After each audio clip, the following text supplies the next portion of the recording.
Bom dia a todos. Com grande prazer que eu estou aqui hoje falando com vocês. Eu acho que essa mesa vai ser um debate bem interessante. A gente tem experiência de outro município, tem o Chicão, que é o Dr. Francisco, né? Mas todo mundo conhece como Chicão, que é do nosso município, médico de saúde da família, da nossa unidade. E eu vou introduzir falando um pouquinho da caracterização da rede e da importância de trabalhar em rede também a saúde do trabalhador, né? Eu acho que Campinas tem isso como norte, mas a gente ainda precisa aquecer mais os motores. Acho que a gente tem momentos melhores, momentos não tão bons assim, né? E eu acho que tudo isso é o momento de a gente aquecer aí os motores e a gente conseguir trabalhar de uma forma integrada, né? Também com a saúde do trabalhador, dos territórios, como é que a gente avança nisso. Então, eu vou começar, você passa para mim? Eu vou começar falando da caracterização do município de Campinas, né? Então, a gente tem 5 distritos de saúde, né? Onde cada distrito tem suas UBS, né, de referência. Então, a Norte tem 12, a Sul tem 17, a Leste tem 10, a Sudoeste tem 12 e a Noroeste tem 12.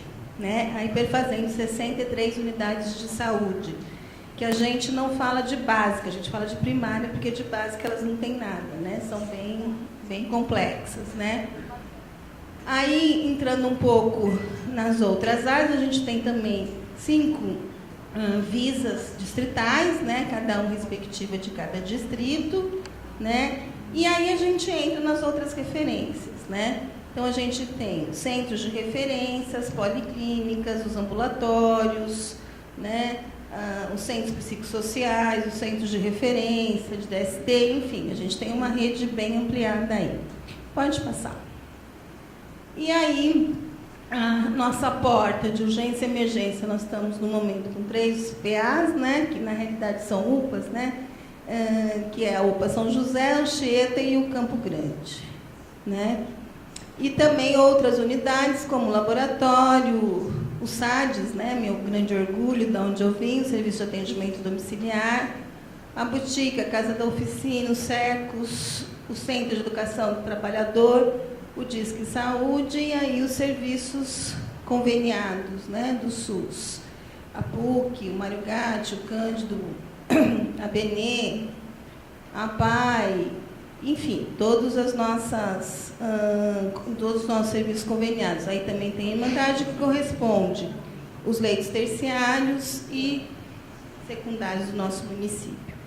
Então, como a gente pode ver, nosso município tem grandes possibilidades ainda de atendimento eficaz e, inclusive, lógico, da saúde do trabalhador. Pode passar. E aí nós vamos falar um pouquinho. O Marcos, que me ajudou a fazer essa apresentação, queria agradecer ele. Cadê ele? Obrigada, Marcos. Ele que na realidade fez a apresentação para a gente estar discutindo um pouquinho. Então, a gente, pensando, né, na política nacional da saúde do trabalhador e da trabalhadora, como que ela deve se compor em rede, né? Então, tem o Centro de Referência de Saúde do Trabalhador, o CEREST, do qual o Alexandre é o nosso coordenador.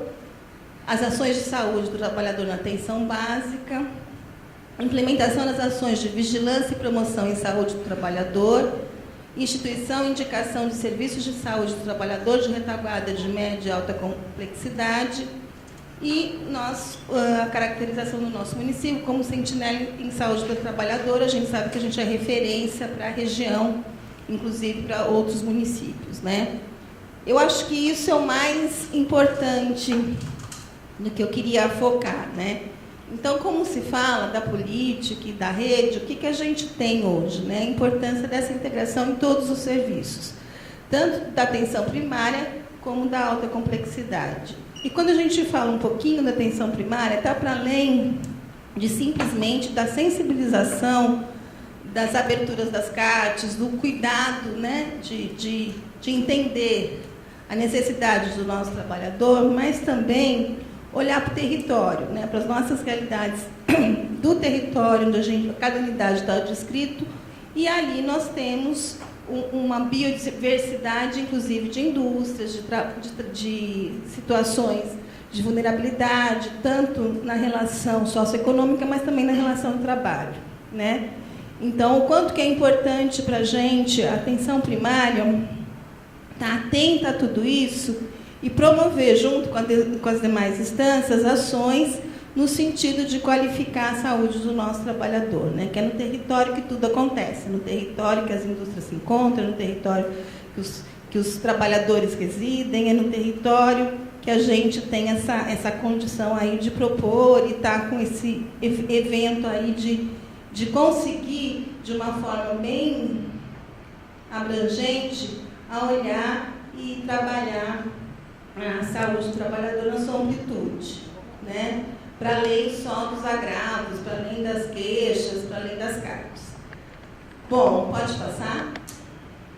E aí a gente fala um pouquinho do papel do Sereste, né, em relação à saúde do trabalhador, né? Então, apoio diagnóstico para acidentes e doenças de trabalho, desenvolvimento de protocolos para atenção à saúde do trabalhador, apoio para capacitação e matriciamento da rede de atenção à saúde, vigilância em saúde do trabalhador e ações de promoção em saúde do trabalhador. Então, o Sereste, ele é um centro que vai fazer toda a ligação com a rede de uma forma abrangente, tanto matriciando, como produzindo protocolos, como fazendo a discussão a nível dos distritos, em loco, né, com capacitações e com entendimento mais ampliado possível da importância da gente lidar com a saúde do trabalhador. A gente está vivendo momentos muito difíceis, né, onde, por N situações, pela crise, pelas mudanças dos direitos trabalhistas, seja porque a gente queira aqui elencar, que o trabalhador está vivendo sob pressão, né? Todos os trabalhadores, de uma forma geral, vivem uma pressão muito grande em relação ao momento, né? Então, para além das LER, das DORT, né, tem o emocional desse nosso trabalhador que a gente tem que olhar com cuidado e com carinho, né? Eu acho que a gente tem grandes desafios, né, em relação a isso, a ter essa condição de abranger aí na sua plenitude a vigilância em saúde, né, relacionada à saúde do trabalhador, mas essencialmente é fazer promoção e prevenção e propor ações onde a gente consiga, de fato, olhar para esse trabalhador de forma individualizada e cuidar da sua necessidade, né? Que é uma amplitude, não é só relacionado em si à exposição do trabalho, mas como a gente tem visto, infelizmente, suicídios, a gente tem outros fatores que também estão se agravando muito em relação às condições, né? Eu acho que não é uma coisa simples, é uma coisa que a gente precisa cuidar com muito carinho, e isso faz parte de toda a rede de saúde, né? A gente olhar nos pronto-socorros, em todos os lugares, o que a gente está recebendo e quais ações que a gente pode estar promovendo em conjunto. Pode passar? E aí, a importância, né? Gostei muito desse slide, que assim, a gente costuma direcionar um fluxo do paciente, tem que ir por ali, tem que ir por aqui, está no lugar errado. Eu costumo dizer que o paciente nunca está no lugar errado, né? Ele está no lugar que a porta abre para ele e ele se sente bem atendido, né? E eu acho que é um pouco disso mesmo, né? Então, não importa a porta que ele entre, se é na atenção primária, na atenção hospitalar, na urgência e emergência, no próprio Sereste, o que importa é a gente fazer programas e processos que deem conta de absorver a sua necessidade e dê continuidade nesse seu olhar e nesse tratamento. Não adianta também eu só, na urgência, só tratar da queixa e pronto, né? Então, como é que a gente dá garantia da continuidade desse tratamento, né?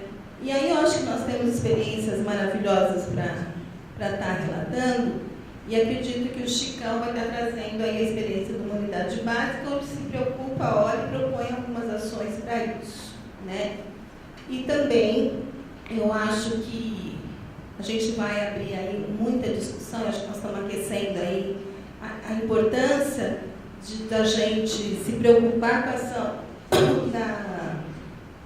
da saúde do trabalhador, como diz o Alexandre, nós não estamos só comemorando os 30 anos, mas estamos problematizando e tentando implementar ações e reativar algumas ações que não estão tão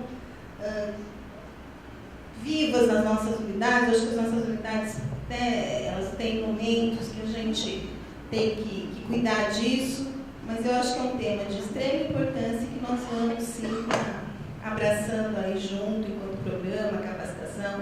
A gente tem propostas de capacitação, de ampliar e de continuar esse debate, né? Então, hoje é o início, né? Nós estamos começando aí um ciclo de debates, não termina aqui, ele se inicia aqui, né? E a importância de a gente estar com esse olhar mais ampliado possível e propondo ações que contemplem as necessidades desses nossos trabalhadores. Eu vou querer falar um pouquinho do meu desejo, né, que toda a atenção primária, de uma forma bem concreta, produzam processos e ações, né, concretas em relação ao seu território e todos os agravos laborais que porventura estejam no seu território, né? Eu acho que a gente precisa, faz parte dos nossos dados epidemiológicos, faz parte do nosso dia a dia, e eu acho que a gente precisa avançar um pouco mais nisso em projetos concretos. A gente atende sim, atende muito bem, mas a gente precisa promover ações mais territoriais, né? Olhar para o território de uma forma diferenciada.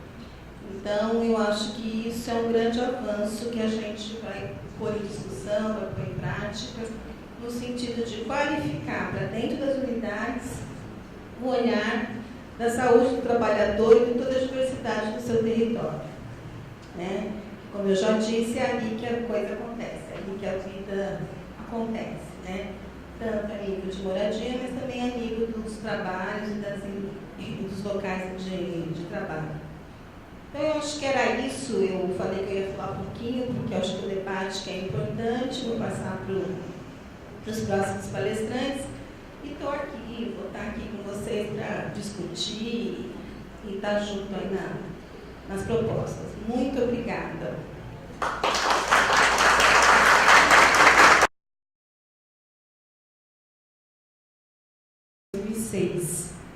Em 2006 é que a gente decidiu fazer, então, iniciar o processo de descentralização da saúde do trabalhador para a rede SUS, e a partir daí a gente foi desenvolvendo várias ações caminhando nessa direção. Então eu trouxe aqui de 2006 até hoje para vocês entenderem o processo que a gente construiu e passou, né? Então, em 2006 foi iniciado com uma visita em todas as unidades básicas. Só um parênteses, até 2006 a gente atendia porta aberta e todos os trabalhadores eram demanda espontânea ou encaminhados pelo sindicato. Dessa forma, o Sereste funcionava tanto para o município de Betim quanto para os municípios da microrregião. Então, em 2006, a gente decidiu ir em todas as unidades básicas do município para apresentar a saúde do trabalhador. Falar o que era a saúde do trabalhador, falar um pouquinho sobre os agravos e falar como o Sereste funcionava. Nesse mesmo ano, foi organizada uma capacitação voltada para a questão do combate ao trabalho infantil para os profissionais da atenção básica. E logo em seguida, em 2007, na verdade, foi a Secretaria de Saúde que decidiu fazer um diagnóstico sobre os programas existentes, sobre os serviços especializados, como que isso estava para a atenção básica. E a saúde do trabalhador fez parte desse diagnóstico, onde tinha algumas perguntas que foram feitas para todos os profissionais da atenção básica. A partir desse diagnóstico, a gente vê, o resultado foi de que a atenção básica não conhecia a saúde do trabalhador, não sabia o que era o Sereste, e quem conhecia não encaminhava, não sabia como funcionava. Havia até um certo entendimento de que aquele serviço não era do SUS, ele era um serviço mais ligado aos sindicatos, ou era um serviço particular, não tinha um entendimento claro da vinculação do Sereste com o SUS. A partir daí, então, desse resultado, houve uma decisão da equipe do SEREST de fazer um planejamento e investir para que a saúde do trabalhador passasse, então, a ser incorporada pelos serviços, né, os outros serviços que compunham a rede. Quando aconteceu o primeiro módulo da erradicação do trabalho infantil, já ficou planejado que haveria o segundo módulo no ano de 2006, então ele aconteceu. Nesse mesmo ano, aconteceu um seminário grande envolvendo toda a rede para falar um pouquinho sobre saúde do trabalhador, mas foi então, a partir do ano de 2008, a gente programou em 2007, iniciou em 2008, as capacitações em saúde do trabalhador para as equipes. A decisão foi que essas capacitações, a gente tentou, num primeiro momento, reunir a atenção básica para falar sobre saúde do trabalhador. Vimos que não deu certo, a adesão foi pequena, às vezes a pessoa que ia participar não era aquela que a gente queria, de fato, atingir no primeiro momento. Então, nós definimos ir em todas as unidades para fazer a capacitação na unidade, tentando reunir toda a equipe daquela unidade para poder falar um pouquinho sobre a saúde do trabalhador. Nesse primeiro módulo, a gente programou que seriam 4 módulos. A gente iria 4 vezes as unidades e iria aprofundando no conteúdo. Num primeiro momento, a nossa intenção era fazer com que eles conhecessem os agravos da saúde do trabalhador e que, se suspeitasse de alguma coisa, encaminhasse para o SEREST. Nosso objetivo era esse, fazer com que a rede suspeitasse e encaminhasse para o SEREST. Nos outros módulos que a gente iria, então, aprofundar nesse atendimento feito pela atenção básica. Fizemos, então, isso em 2008. Em 2009, foi o segundo módulo, retornamos em todas as unidades básicas. Em 2009, aconteceu uma oficina com os ACS. Essa oficina foi possível numa parceria com a Universidade Federal de Minas Gerais, onde a gente construiu com os ACS qual que seria o papel do ACS na saúde do trabalhador, o que ele poderia desenvolver. A partir dessa oficina que foi realizada por eles, houve uma modificação na ficha que o ACS utiliza, houve então todo o treinamento para eles poderem preencher essa ficha, e essa oficina gerou uma cartilha de ações do saúde do trabalhador para o ACS. Em seguida, aqui está ordenado assim por ano, mas na verdade a coisa não acontece tão separadinha assim, né? Uma ação vai levando a outra. A gente fez a instituição do Revisa. O que é o Revisa? A gente fez uma parceria com a vigilância e para instituir uma referência em cada serviço de saúde, em cada unidade básica, mas isso existe em toda a rede, especializada também. Isso foi interessante, que foi assim, numa conversa, a gente pensava assim, a gente tinha que ter uma referência em toda a unidade, para a gente discutir, tratar as coisas de saúde do trabalhador e para que essa pessoa incentivasse na unidade, organizasse na unidade as ações. Esse era o desejo do SEREST. A vigilância também tinha esse mesmo desejo, de ter uma pessoa e tal. E aí, numa conversa, SEREST com a vigilância, a gente falou, então vamos fazer, vamos criar? E aí, essa pessoa foi chamada de Revisa, que seria uma referência local à vigilância.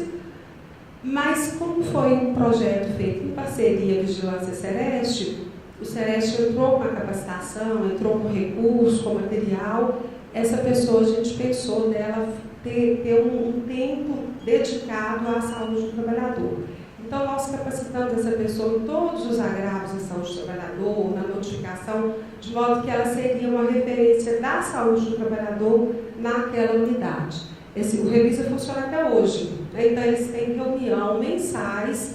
Nessa reunião sempre acontecem as capacitações. Cada mês a gente trabalha um tema diferenciado, né? Lembrando que eles não são exclusivos da saúde do trabalhador, mas funciona em todas as unidades a figura do Revisa. Cada unidade tem 2 pessoas que atendem. Que é enfermeiro, é médico, é assistente social. Cada unidade indicou quem ela quis para ser essa referência.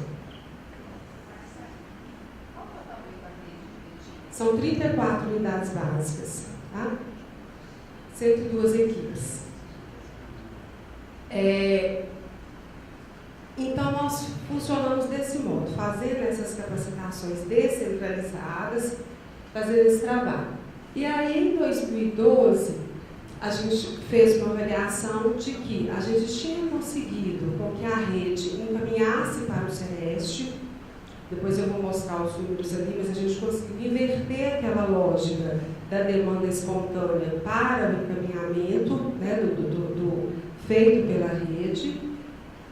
Mas era isso, era apenas encaminhar.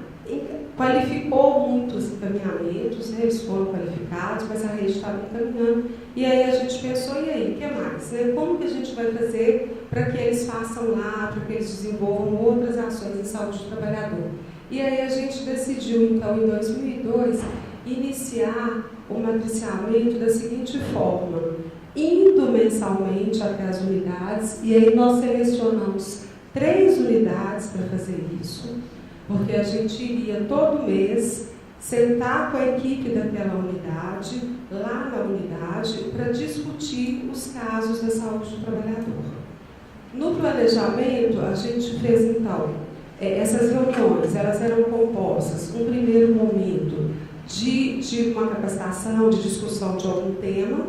Esse tema era pensado de acordo com os agravos, com as notificações daquela unidade, e aí, logo em seguida, discutimos os casos.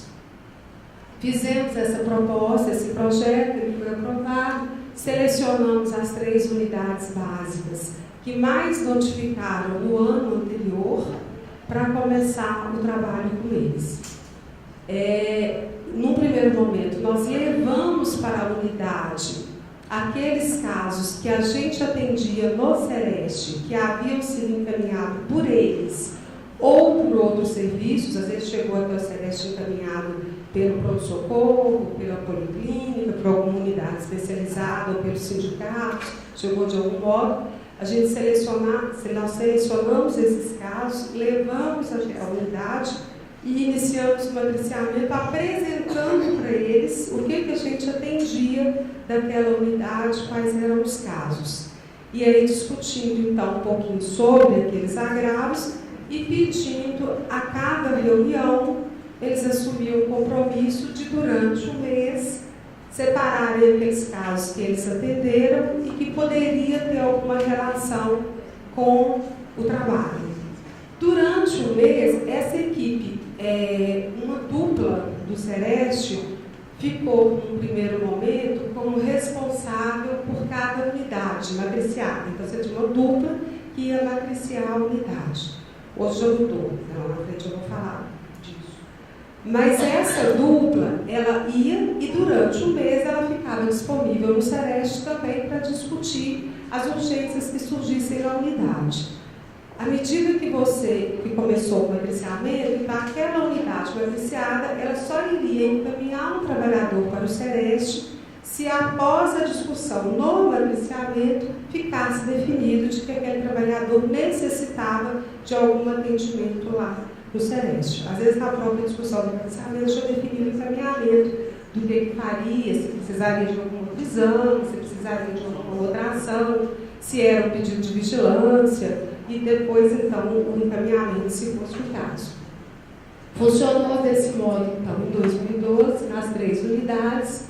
Ainda em 2012, por definição da Secretaria do Estado, SEREST estadual, o município teria que fazer o perfil produtivo. Todos os municípios de Minas fizeram em 2012, foi um projeto do Estado. Então, nesse ano, houve treinamento dos ACS, dos enfermeiros, para que eles fizessem o perfil produtivo em cada território.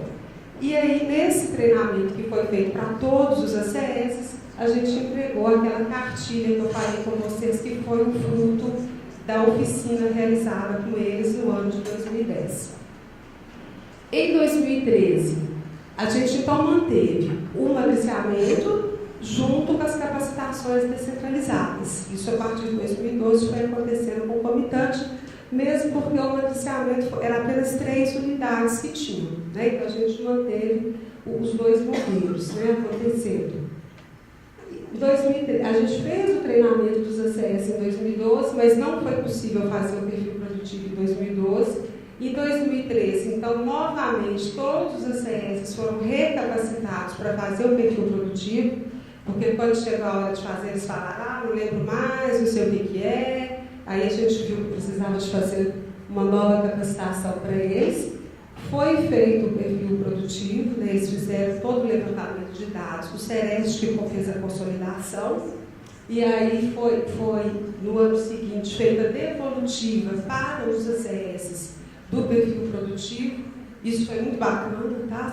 A devolutiva foi muito legal, porque cada um pôde enxergar, né? Foi feito por equipes, então cada um viu o resultado do seu trabalho. E aí eles fizeram uma avaliação, viram que tinha alguns erros, começaram na hora da devolutiva a falar, mas falta tal empresa, falta isso, falta aquilo, e aí eles viram que eles tinham errado, e eles mesmos propuseram refazer no ano seguinte, atualizar os dados. Então isso foi muito interessante.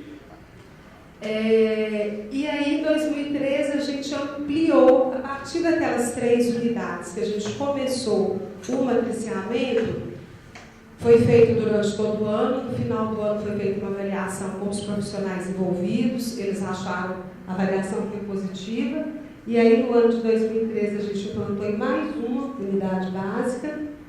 Em 2014, a gente implantou em mais 5 unidades básicas, né, o matriciamento do perfil produtivo, eu já falei com vocês. Em 2015, e aí a gente foi ampliando, 2015 implantou em mais 5 e 2016 em mais 3. Bem, sobre o matriciamento, hoje a gente está com 17 unidades básicas matriciadas, que é 50% da nossa rede. Esse era o nosso planejamento, a gente tinha inserido isso no Plano Municipal de Saúde, de que até 2017 teria 50% sendo matriciada. Qual que foi a modificação ao longo aí? Das 17 que são matriciadas, 2 unidades decidiram que não seria mensal a reunião, então elas acontecem de 2 em 2 meses em 2 unidades. Nós fizemos uma proposta no decorrer do tempo de ser regional e não de ser por unidade, isso em função da capacidade técnica do Sereste, a gente tinha dificuldade de pessoas para fazer. As unidades não aceitaram, os profissionais que estavam sendo matriciados disseram que sair da unidade seria um dificultador para a participação deles, porque a reunião acontece em 1h30, eles param o atendimento 1h30, o dia é fixo, então cada unidade tem o seu dia, uma unidade que é primeira segunda-feira do mês, segunda terça-feira do mês, tal horário. Então eles já deixam aquele horário da agenda de todos os profissionais reservada para discussão da saúde do trabalhador. E disseram que se fosse sair da unidade, o tempo seria muito maior que esse, isso inviabilizaria a participação, não aceitaram a proposta, somente 2 unidades aceitaram. E aí essas 2 que aceitaram, nós agrupamos, eram unidades até próximas, e o restante continua sendo unidade por unidade. Para dar conta de ampliar, nós tivemos que reduzir o número de matriciadores por unidade. Eu falei que era dupla, e aí passou a ser um só. Tá? Então, cada unidade matriciada tem um matriciador referência. Mas acontece assim, esse matriciador referência, ele nunca vai sozinho para a reunião de discussão, ele só é referência para aquela unidade e fica como responsável. Na verdade, de acordo com o tema, com os casos que vão ser discutidos, ele leva um outro técnico do Sereste, de acordo com o tema. Né? Se vai falar de transtorno mental, leva psicóloga, se vai falar de distúrbio vocal, leva fono, e assim vai. Tá? E está funcionando até hoje. Agora a proposta nossa, a partir do ano que vem, é ampliar, já foi feita essa avaliação, e aí a gente quer ampliar para os outros 50%.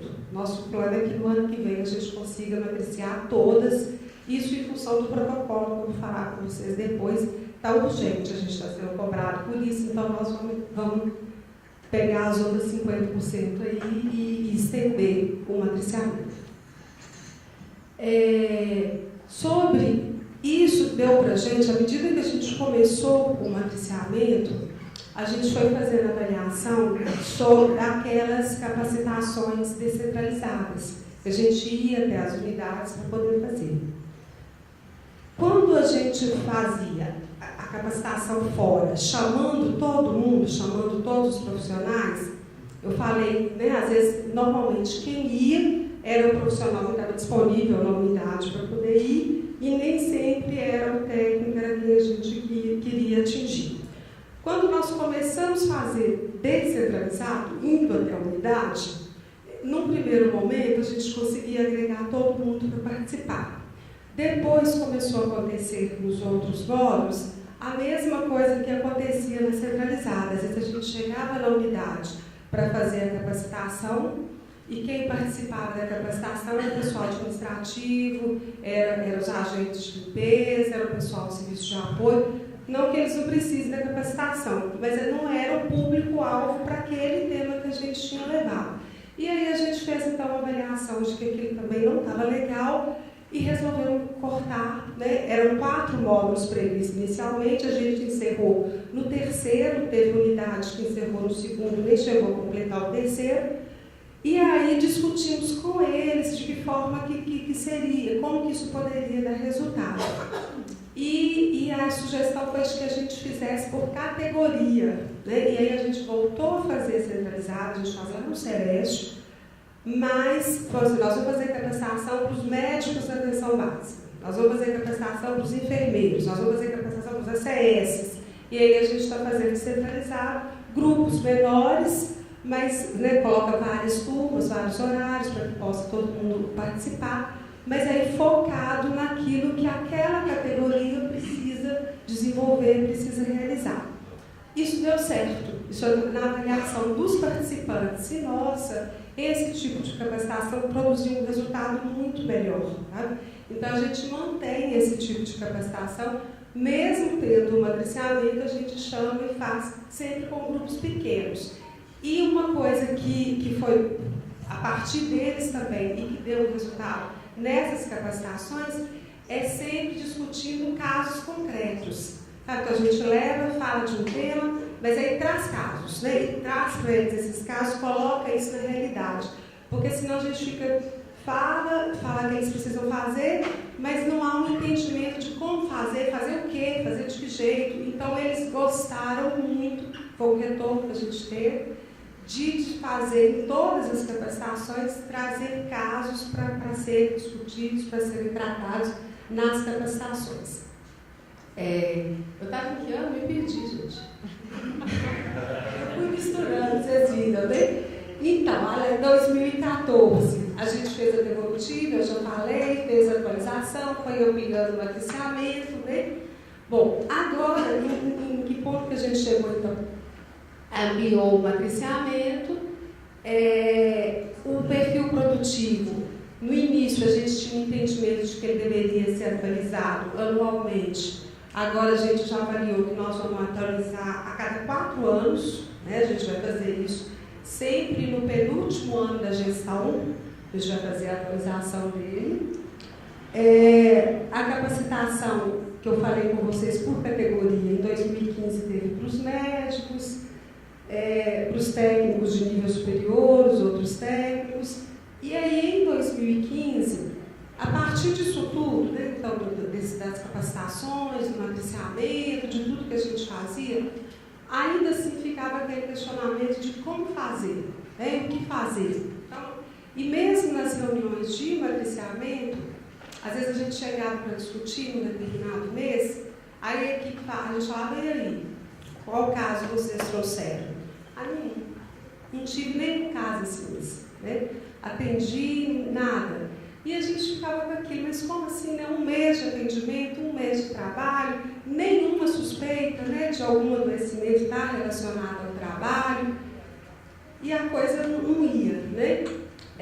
Quando isso acontecia, a gente acabava falando com eles no matriciamento, a gente faz isso. Então, me fala dos seus atendimentos, né? Pega aí qualquer caso que você atendeu, pega aí o último paciente que você atendeu, me fala como é que foi. E aí a gente, então, ia fazendo perguntas para o profissional para ele perceber como que ele poderia fazer aquilo. E aí, então, a partir desse trabalho feito com eles, uma médica até de uma unidade básica falou para a gente assim, vocês tinham que fazer para a gente o passo a passo, né? Faz um roteiro, como que a gente vai fazer isso? Explica, isso que vocês estão falando aqui deveria ter escrito para todo mundo seguir. E aí, com essa unidade que foi a dona da sugestão, né? A gente falou, então vamos fazer isso juntos? E aí nós fizemos então, o protocolo, né? Coincidiu que a prefeitura também estava trabalhando no momento com a reorganização da atenção básica, estava querendo informatizar, e aí a gente falou, então o protocolo pode ser informatizado, pode funcionar assim, então a gente entrou nisso daí e resolveu elaborar o protocolo. A gente foi pensando, então, exatamente assim, no dia a dia da atenção básica, em cada atendimento de cada profissional, como que ele pode pensar em saúde do trabalhador, né? E aí a gente foi colocando lá um guia, esse protocolo está disponível, né? Está no Renasce Online. E o que ele faz? Ele vai fazer tal pergunta. Se a resposta for essa, qual que é o próximo passo? Né? E qual que é o próximo passo? E qual que é o próximo passo? E termina, em alguns momentos, levando o caso para discutir no matriciamento. Tá? Porque, assim, tem várias coisas que ele pode fazer e que vai dar resolução para aquele caso. Às vezes não, ele vai precisar do SEREST naquele caso. Então, se ele precisa do SEREST, ele discute no matriciamento, que pode ser na reunião ou que pode ser no decorrer do mês, por telefone, de acordo com a urgência e com a necessidade do caso. No matriciamento, a gente tem também combinado com eles que, dependendo do caso, aí nesse dia de reunião, os profissionais do SEREST poderiam atender em conjunto com eles na unidade. Então, em determinado caso, às vezes marca um atendimento e acontece lá na unidade no dia. Discutiu, a partir dali definiu a conduta. Com isso é que nos obrigou a antecipar as outras unidades que a gente não estava matriciando. Porque o protocolo foi construído no ano de 2015. No ano de 2016, a gente fez, ele ficou pronto, conseguiu imprimir, conseguiu produzir esse material, e aí ele foi testado nessa unidade que ajudou a construir, na verdade ela que testou, alguns ajustes precisaram ser feitos depois, e aí ele foi então definido, foi feito um decreto municipal, né, instituindo o protocolo para a atenção básica. Mas no protocolo fala, né? Fez tudo isso, discute o matriciamento. Então agora a gente tem que matriciar o restante da rede. Nesse momento, nós estamos trabalhando com o protocolo as unidades matriciadas. As outras não estão, nós nem entregamos para eles. Está conosco, e aí a gente está com esse planejamento, já estamos lá dividindo, organizando, para que a partir do início do ano que vem, na verdade, a partir de novembro, já tem unidade começando, a gente está ampliando para o restante das unidades para poder seguir. E assim a gente continua, né? Então, hoje, com a atenção básica, a gente tem o matriciamento, as capacitações descentralizadas, tendo o protocolo como referência para a gente. Passa, por favor. Então, eu trouxe aqui, né, só para mostrar para vocês, a origem dos encaminhamentos de profissional para o SEREST. Né? A gente vê lá no ano de 2007, encaminhados pelo SUS, né, pela rede de Betim, nós separamos ali só porque o foco aqui era atenção básica. Não volta. A atenção básica, do total de pacientes atendidos, 21 foram encaminhados pela atenção básica. E aí foi lá de 21 em 2007, que foi quando a gente iniciou as ações para atenção básica, 88, 176, em 2010, 141. Nós tivemos um problema lá no SEREST, que perdemos dados de 2011 a 2013, a gente não conseguiu apurar. Em 2014, 298, 2015, 351 e 2016, 232, que é o que a gente espera, é uma redução agora nesse número, né? Que os atendimentos eles possam acontecer na atenção básica. mas ali mostra para a gente claramente que houve, né? A gente foi atingindo o objetivo com o trabalho que foi sendo realizado, né? E aí a gente tem dos outros lugares, né, que o Celeste recebe, dos municípios da microrregião, dos sindicatos, de outros órgãos da prefeitura. A demanda espontânea, né, os que chegavam lá sem encaminhamento nenhum, a gente trabalha para a redução deles, viu que isso acontece, era 277, e em 2016 são 40. O que a gente faz? Todo mundo que chega sem encaminhamento, a gente acolhe, né? Se for uma urgência, a gente atende e a gente faz uma referência para atenção básica. A gente manda levar para atenção básica, mas a gente faz o atendimento.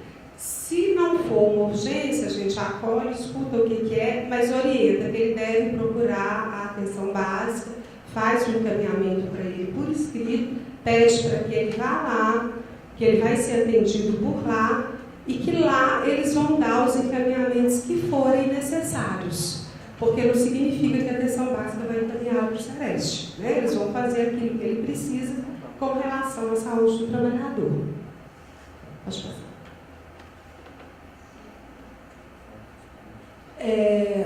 Aqui está separado, né, só pelas unidades básicas, mas esse dado é aquele outro que eu trabalhei com vocês lá separado, né? Aqui só para a gente ver a evolução, fica melhor, né, visualmente. E aí, assim, como que a gente avalia o que a atenção básica está fazendo, né, de fato? A atenção básica hoje ela pode pedir vigilância em saúde do trabalhador. Na prática, pede? Não. Tá? Isso assim, a gente teve somente até hoje 3 pedidos de vigilância, de inspeção em algum ambiente de trabalho, realizado pela atenção básica. Tem agora, mas a partir do matricamento. Você discute e aí fala, então esse caso aqui é um caso que precisa de vigilância, então pedir, aí pede a ação de vigilância, mas espontaneamente por eles, sem passar pelo matricamento, foram só 3 casos. Os encaminhamentos para o Celeste, que mostra para a gente que há uma suspeita, pelo menos está pensando alguma coisa ali da saúde do trabalhador. E as notificações realizadas pela atenção básica, a gente quis ver, então, se aquilo de fato está chegando, está suspeitando, está fazendo a relação e está notificando. E aí tem casos até que a gente discute no noticiamento, define que é um caso para ser notificado, mas ele não notifica. A gente tem feito um monitoramento das notificações, aqueles casos que a gente discute, que vai notificar, a gente fica com o nome do paciente para monitorar se aquilo entrou de fato no SINAM. E isso é um ponto aí que a gente ainda não conseguiu acertar, não. Muitos casos a gente vê que, assim, entre definir que é para notificar e notificar, também tem uma distância aí que às vezes a coisa não chega lá. E aqui está, por unidade básica, as notificações, então, de cada uma, né?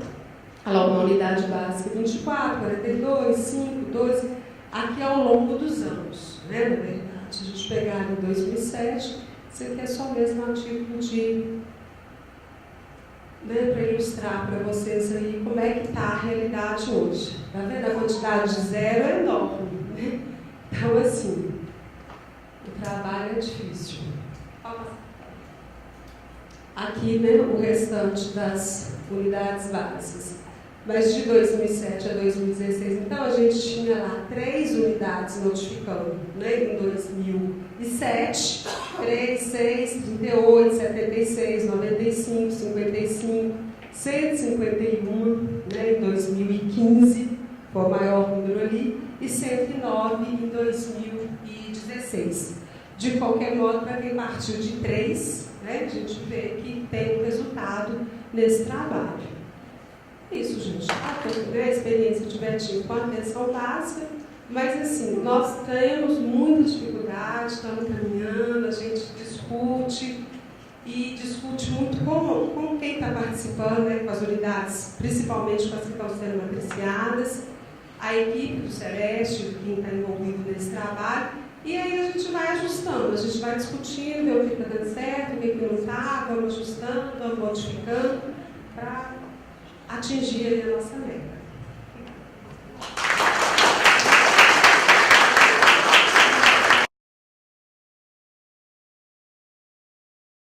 Um exemplo clássico, o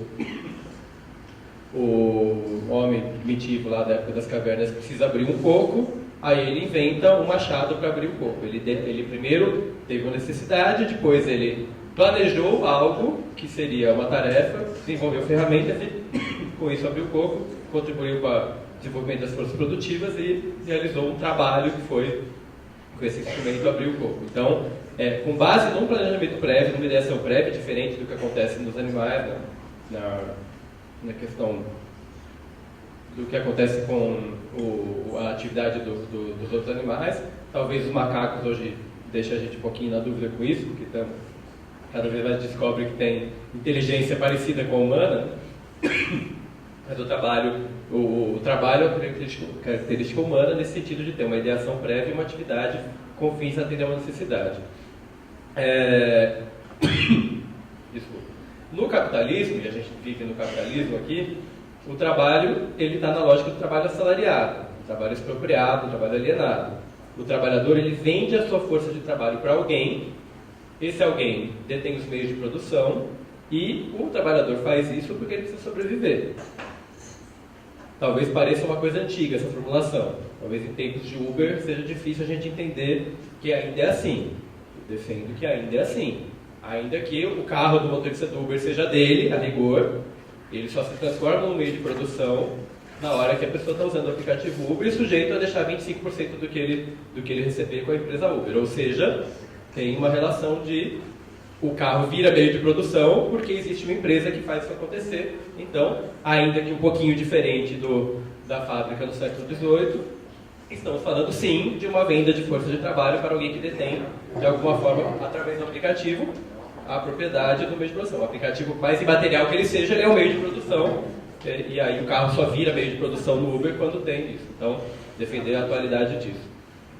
E que nos nossos tempos, com a uberização, que já tem autores falando da uberização, que seria uma nova onda aí da precarização do trabalho, mas mesmo aquilo que já está mais estabelecido, a acumulação flexível, o toyotismo, que é o jeito mais flexível da gestão do trabalho, a exploração do trabalho é cada vez mais naturalizada na nossa sociedade. Talvez hoje seja muito mais fácil, muito mais difícil falar que o trabalho é explorado hoje, em 2017, quando a pessoa pode, eu tenho um carro, eu abro o Uber lá, eu dirijo, estou trabalhando, mas eu posso escolher quando eu não trabalho e tal. Muito diferente da realidade lá da Revolução Industrial, ou da época do Fordismo, que era uma coisa muito mais explícita, muito mais exploração, muito mais evidente. Então a exploração do trabalho hoje é muito mais naturalizada, talvez por isso pareça anacrônico falar de Marx e da força de trabalho, embora isso continue acontecendo.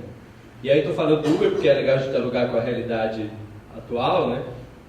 Tem hoje lá o Senado votando a tal da lei do Uber.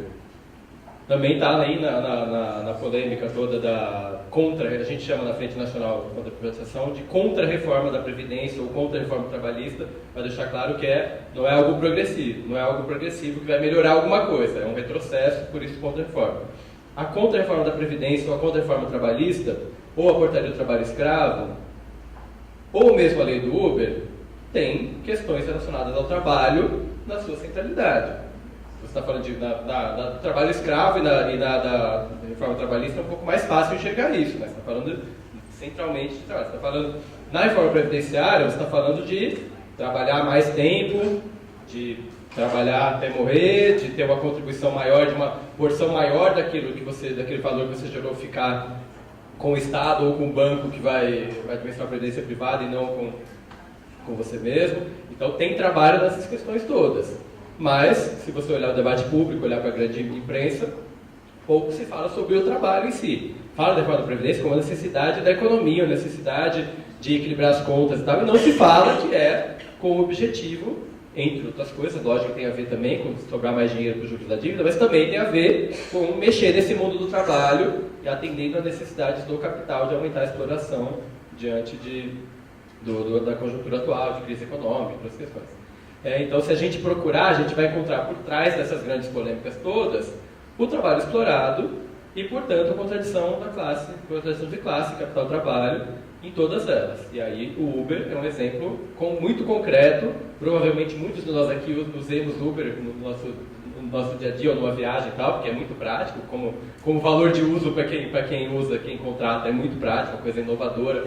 É genial a ideia do aplicativo mesmo e tal, mas é uma empresa norte-americana, provavelmente cheia de acionistas anônimos que a gente nem sabe onde estão, que está explorando o trabalho muitas vezes, nosso paciente. Eu tenho paciente lá no dia que dirige Uber, que está lá usando parte do seu tempo, ou do seu desemprego, que aí tinha muito tempo para isso, aí deve trabalhar o dia inteiro fazendo, ou da parte que seria o seu tempo de lazer, seu tempo como um segundo tempo ali, de uma segunda jornada, uma terceira jornada ou quarta jornada. Muitas mulheres já têm dupla, tripla jornada, vão ter mais jornada ainda dirigindo Uber. Eu andei no Peru com uma senhorinha de 70 e poucos anos que dirigia Uber, porque a aposentadoria dela, equivalente a R$400, não dá para pagar as contas, então ela dirige Uber. E aí essa pessoa está, sim, vivendo a relação de classe, a contradição capital-trabalho. Quem não tiver visto, recomendo o vídeo quando o presidente, lá, o CEO da Uber, entrou no carro do Uber e o motorista reconheceu ele e começou a questionar ele sobre a questão da remuneração e tal. O cara ficou revoltadíssimo. Não, isso aqui não é assunto. Você é livre e tal. Assim, tem hora que a materialidade existe, quem está lá por trás do aplicativo aparece como uma pessoa, então é importante a gente lembrar disso como algo ainda presente.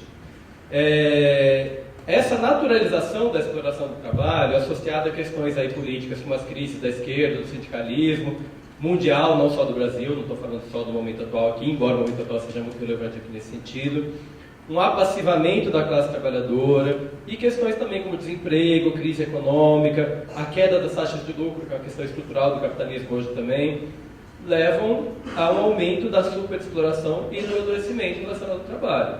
Então, o momento atual do capitalismo é de superexploração, de aumento tendencial da exploração, ainda que com muito desemprego, então os que estão trabalhando estão superexplorados, e, consequentemente, de adoecimento, porque superexploração, o trabalho, mesmo em condições, entre aspas, mais toleráveis, em condições mais dignas, ainda assim o trabalho é você deixar parte da sua força vital, da sua capacidade de trabalho, criativa, manual, tal, para deixar ali no ambiente de trabalho para aquilo gerar produção de valor e lucro de alguém.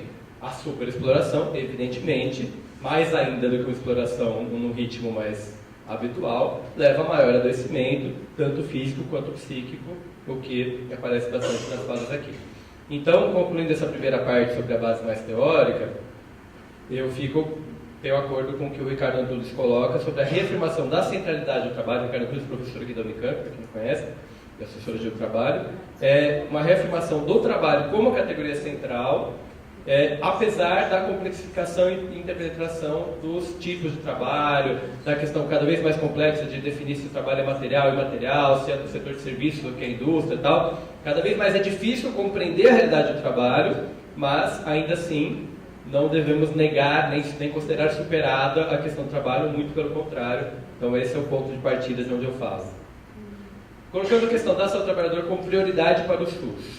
Queria lembrar que lá na 8ª Conferência Nacional de Saúde, eu já tinha nascido sim, mas era criança, em 86, o trabalho estava na formulação da 8ª Conferência como o primeiro dos determinantes sociais. Tem a formulação de que a saúde é determinada socialmente, a saúde não é só ausência de doença, não é só aquela história da OMS lá de completo bem-estar biopsicossocial, mas ela é algo determinado socialmente, e que tem uma lista interessante lá da 8ª Conferência, quem tiver a oportunidade de ler, de todos o que eles consideravam os determinantes sociais da saúde, e aí o trabalho aparece como o primeiro item nessa lista. E vou perguntar aqui se alguém tem condições de trabalho como essa que está lá na 8ª Conferência. O pleno exercício do direito à saúde implica em garantir, primeiro item, trabalho em condições dignas, com amplo conhecimento e controle dos trabalhadores sobre o processo e ambiente de trabalho. Duvido que alguém aqui nessa sala tenha amplo conhecimento e controle sobre o processo e ambiente de trabalho. Mesmo quando a gente trabalha numa realidade peculiar que é o serviço público. A gente tem uma realidade que é bastante diferente da fábrica da Toyota, mas ainda assim a gente tem muito, inclusive tem muito ainda Fordismo e Taylorismo misturado, mas tem uma realidade que é que o trabalho ele é alienado, ele é submetido a uma lógica onde a gente tem pouca autonomia e menos ainda um controle mais coletivo. Isso aqui, essa lógica está muito na lógica dos anos 80, onde estava mais na moda falar de socialismo do que hoje, infelizmente, mas é de uma lógica bastante avançada de um mundo do trabalho completamente diferente do que estava hoje. E lá na 8ª conferência, que é uma referência para o SUS até hoje, agora a gente lembra um pouco dessa parte, estava lá que existe saúde plena quando existe essa situação aqui. E, obviamente, neste momento, não estamos nisso, nem tendencialmente caminhando para isso. Constituição de 88, direito à saúde, lá no artigo 196 da Constituição. A gente fala, todo mundo lembra da parte de saúde, direito de todos e dever do Estado. Na verdade, essa parte é fácil de lembrar. Qual que é o que vem depois da vírgula? Garantida mediante... você não vai. Garantida mediante políticas sociais e econômicas que visem a redução do risco, não vou lembrar o finalzinho e tal, e acesso universal e igualitário ao serviço de saúde. A gente está falando de um Estado que promova a saúde por políticas sociais e econômicas e atenda às demandas, às necessidades das pessoas que adoecerem. E não só de um sistema que preste serviço, preste atendimento, entregue procedimentos ou mercadorias como consulta médica, fisioterapia, tal, mas também que faça, mediante políticas sociais e econômicas, as pessoas adoecerem menos. Lógico que todo mundo vai adoecer, mas a desigualdade, a exploração de classe, assim como outras opressões que a gente tem que lembrar, a nossa sociedade ainda profundamente racista, homofóbica, machista e tudo mais, que isso também causa muito impacto na saúde, mas também está na sociedade de classe, e a opressão mais naturalizada de todas e que adoece muita gente é a questão do trabalho, e aí a gente tem que lembrar que as políticas deveriam incidir sobre isso também. Para não ficar chato falando de lei, vou citar só mais 3 incisos da 8080, a nossa Lei Orgânica da Saúde, que falam de saúde do trabalhador. A 8080, apesar de assinada pelo Collor, lá em 1990, uma conjuntura já um pouquinho pior do que 86, talvez, né? Ainda assim, a 8080 tem 8 incisos lá do artigo 6º, parágrafo 3º, sobre saúde do trabalhador, e eu vou destacar, 4 deles, que são participação do trabalhador, engloba, entre outras coisas, participação no âmbito da competência do SUS, da normatização, fiscalização e controle, das condições de produção, extração, armazenamento, transporte, distribuição, de produtos, máquinas e equipamentos que apresentem risco à saúde do trabalhador. Ou seja, o SUS normatizar, fiscalizar, controlar máquina, equipamento e tal que apresenta ao trabalhador. Avaliação do impacto que as tecnologias provocam à saúde. O SUS deveria avaliar as tecnologias, todas elas, e avaliar o impacto delas. Informação ao trabalhador e à respectiva entidade sindical e às empresas sobre riscos de acidente de trabalho, doença profissional, bem como resultados de fiscalizações. Não vou ler inteiro porque vai ficar chato, mas participação na normatização, fiscalização e controle do serviço ao trabalhador das instituições e empresas públicas e privadas. A Miriam vai lembrar daquela foto que eu mandei, está no Facebook, lá vendo ouro, compro ouro, atestado admissional do missional. O SUS está lá fiscalizando a pessoa que lá em Brasília, que tem um lugarzinho que compra ouro e ao mesmo tempo vende atestado admissional e admissional? Não. Nem da empresa de medicina ocupacional, nem do serviço de medicina do trabalho das empresas. O SUS participa, fiscaliza, controla, como está lá na lei. Nem, ao contrário do capital estrangeiro, que depois mudaram a lei para colocar, essa parte nem mudaram, está lá vigente até hoje, mas o SUS não cumpre. Chegar na saúde da família, na atenção básica, nas políticas nacionais de atenção básica. A nova eu nem saberia dizer, eu não consegui analisar com calma, mas as políticas aí da atenção básica, que vem desde 2006, falam de um SUS que prioriza pela atenção básica, pela saúde da família, e que parte das condições do território. Então se organiza de forma ascendente com base no território. Se lá em Betim tem a fábrica da Fiat, tem todo o complexo produtivo em volta, e que tem aquele perfil de metalúrgico, tal, e com certeza tem os terceirizados ali, tem toda a relação, aquele perfil produtivo ali deveria fazer parte, não é a única coisa, obviamente, a questão de saneamento, a questão de moradia, outras questões também, perfil etário da população e tal, mas deveria fazer parte da orientação de como o serviço de saúde vai se estruturar, não é verdade? Isso acontece na vida real? Acho que muito pouco. Para não falar que nunca em nenhum lugar, mas acho que muito pouco. Queria lembrar também, é bom já aparecer aqui que Ler Dort é uma coisa bastante prevalente lá, porque eu lembro quando eu era criança, adolescente, falava muito da tendinite, né? Minha mãe leu muito no computador, minha mãe, nossa, você não vai ter uma tendinite e tal, estava muito na moda falar disso lá nos anos 90. Hoje em dia está muito fora de moda falar de tendinite do Ler Dort, não é verdade? Mas ela está aí ainda. E ela está aí muito, e se a gente procurar, vai achar muito mais. Então, os dados de Ler Dort do IBGE, da Pesquisa Nacional de Saúde de 2013, mostram uma verdadeira epidemia silenciosa de Ler Dort, existente ainda hoje. E vamos parar para pensar até porque que hoje a gente fala menos dela do que falava nos anos 90, começo de 2000. Na Pesquisa Nacional de Saúde de 2013, perguntaram os pesquisadores lá da pesquisa, que é por amostra domiciliar, faz parte da PNAD, do IBGE, quem ali tinha diagnóstico médico de DORT. Não sei porque eles usaram o termo DORT, não Ler Dort, mas enfim, vamos usar como equivalente. E aí, 2,3% das pessoas responderam que tinham diagnóstico médico de DORT. Isso dá 3,6 milhões de pessoas no Brasil, projetando os dados para a população em idade economicamente ativa. 30% dessas pessoas relataram limitações de atividades diárias dessa pesquisa. As que tinham cardiopatia relataram 27% de limitação. Depressão, 23%, câncer, 19%, diabetes, 16%. A gente está falando aqui de pelo menos 3,6 milhões de pessoas que dessas, 30% tem limitação importante de atividade diária. E mais, na mesma pesquisa, a prevalência de diabetes, que é uma coisa que a gente fala muito no dia a dia, está aí na doença crônica não transmissível, toda a questão de promoção da saúde e tal, prevalência de 6,2%. Lembrando que DORT ele daria 2,3%. 2,3 para 6,2 pode até ser 3 vezes mais uma do que a outra, mas é muito parecido. Ainda mais quando você considerar que diabetes você diagnostica com exame de sangue. Se fizer um da pontinha do dedo lá do destro, até 2 vezes já dá para provavelmente diagnosticar diabetes com exame de sangue que qualquer município, qualquer lugar desse Brasil, qualquer laboratório faz de glicemia, e repetiu 2 vezes e diagnosticou diabetes. Ler Dort é um pouquinho mais difícil de diagnosticar, não é verdade? Será que esse 2,3 não é muito maior? Esse 6,2 deve ter um pouquinho de subestimação também de gente que não teve acesso, não, mas eu aposto que esse 2,3% é muito maior do que 2,3% na realidade. E aí? Onde estão esses casos? O SUS está realmente, o SUS que existe na prática, não aquele SUS 80-80 da Constituição, tudo lindo, mas o SUS que existe na prática, seja em Campinas, em Betim ou por aí afora, ele tem porta aberta para esse pessoal, para esses milhões aí, para esses 2, 3, 4%, que parece um número pequeno, né, mas esse pessoal tem muito problema de saúde, precisa muito, vai muito no pronto-socorro, na farmácia, vai pegar o remédio da vizinha, vai também no centro de saúde e tal, e aí? O SUS tem porta aberta para essas pessoas? O SUS atende as pessoas que sofrem questões de saúde relacionadas ao trabalho e também as situações das questões de exploração de classe. Na perspectiva de uma garantia do direito à saúde ou do favor? O atestado, seja um atestado com um afastamento pequeno, seja uma perícia do INSS, naquele caso super complexo, você acha que tem que aposentar, ou restringir, reabilitar e tal. Isso aí é um direito garantido plenamente ou é um favor?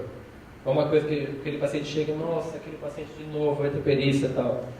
Como que o SUS aborda esses casos? Como que as pessoas têm realmente garantido o direito à saúde? Para além das portas abertas, o SUS cumpre as atribuições previstas lá no 80-80 para o trabalhador, como eu falei. O SUS prioriza os agravos relacionados ao trabalho, a definição de política, programa, indicador, campanha. Quem olhar para a campanha do Celeste aqui na imprensa vai achar, nossa, que lindo, sempre tem, né? O Brasil inteiro sempre tem, mas algum estrangeiro que vem visitar fala, nossa, que legal, vocês fazem isso aqui e tal. Muito legal a campanha, parabéns, iniciativa muito legal, mas é muito pontual. Provavelmente deve ter existido poucas na história desses tantos anos de SUS, poucas campanhas, talvez a única. Então, vou citar no meu mestrado isso para deixar. Teve outra, tudo bem, gente. Com certeza muito poucas proporcionalmente ao tamanho do problema. O SUS faz efetivamente vigilância, promoção, prevenção, assistência, reabilitação de todos esses casos. Está lá assumindo isso como questão prioritária, define indicador. Os sistemas de informação do SUS tratam do trabalho como questão, tem lá instrumentos para a gente avaliar, para mensurar isso e tal, ou tem que ser do jeito artesanal que a gente faz de inventar a nossa inteligência? E aí, o nosso SUS enfrenta o poder econômico de forma articulada com as demais políticas sociais e econômicas que estão na Constituição? Acho que não, ou muito pontualmente, e não quando a gente pensar na totalidade do sistema. E aí, concluindo essa parte, perguntar por que isso não acontece. E lembrar, reforçando, dialogando com a primeira parte aqui, que a saúde trabalhadora, não vou lembrar qual autor que falou isso, mas que a saúde trabalhadora é um campo de lutas entre as classes sociais. A própria opção pelo nome saúde trabalhador já é uma opção pela alternativa operária e não pela medicina do trabalho ou saúde ocupacional, que são as anteriores. O modelo vem do modelo italiano, então tem a ver com isso. Então, já é uma opção pela luta de classes e que precisa de luta de classes para avançar. Nenhum prefeito quer gente da saúde indo lá falar que a fábrica, que é a principal fonte, a fábrica ou o setor de serviços, ou o que for naquele lugar, está adoecendo as pessoas. Nenhum prefeito quer o empresário indo falar, se o pessoal do SUS está vindo nos dar trabalho aqui, e esse prefeito só vai engolir isso se tiver luta, se tiver pressão, e aí é central a luta dos trabalhadores, das trabalhadoras, não só deles, mas para organizar isso. Então, colocar como uma possível explicação porque o quanto o SUS é tímido, o quanto ele avançou pouco nisso. Falando um pouquinho da experiência de Campinas, entre aspas, eu vou falar na verdade muito da minha experiência ou da minha tentativa de fazer alguma coisa, e ao mesmo tempo de como eu acho que deveria ser, como poderia ser.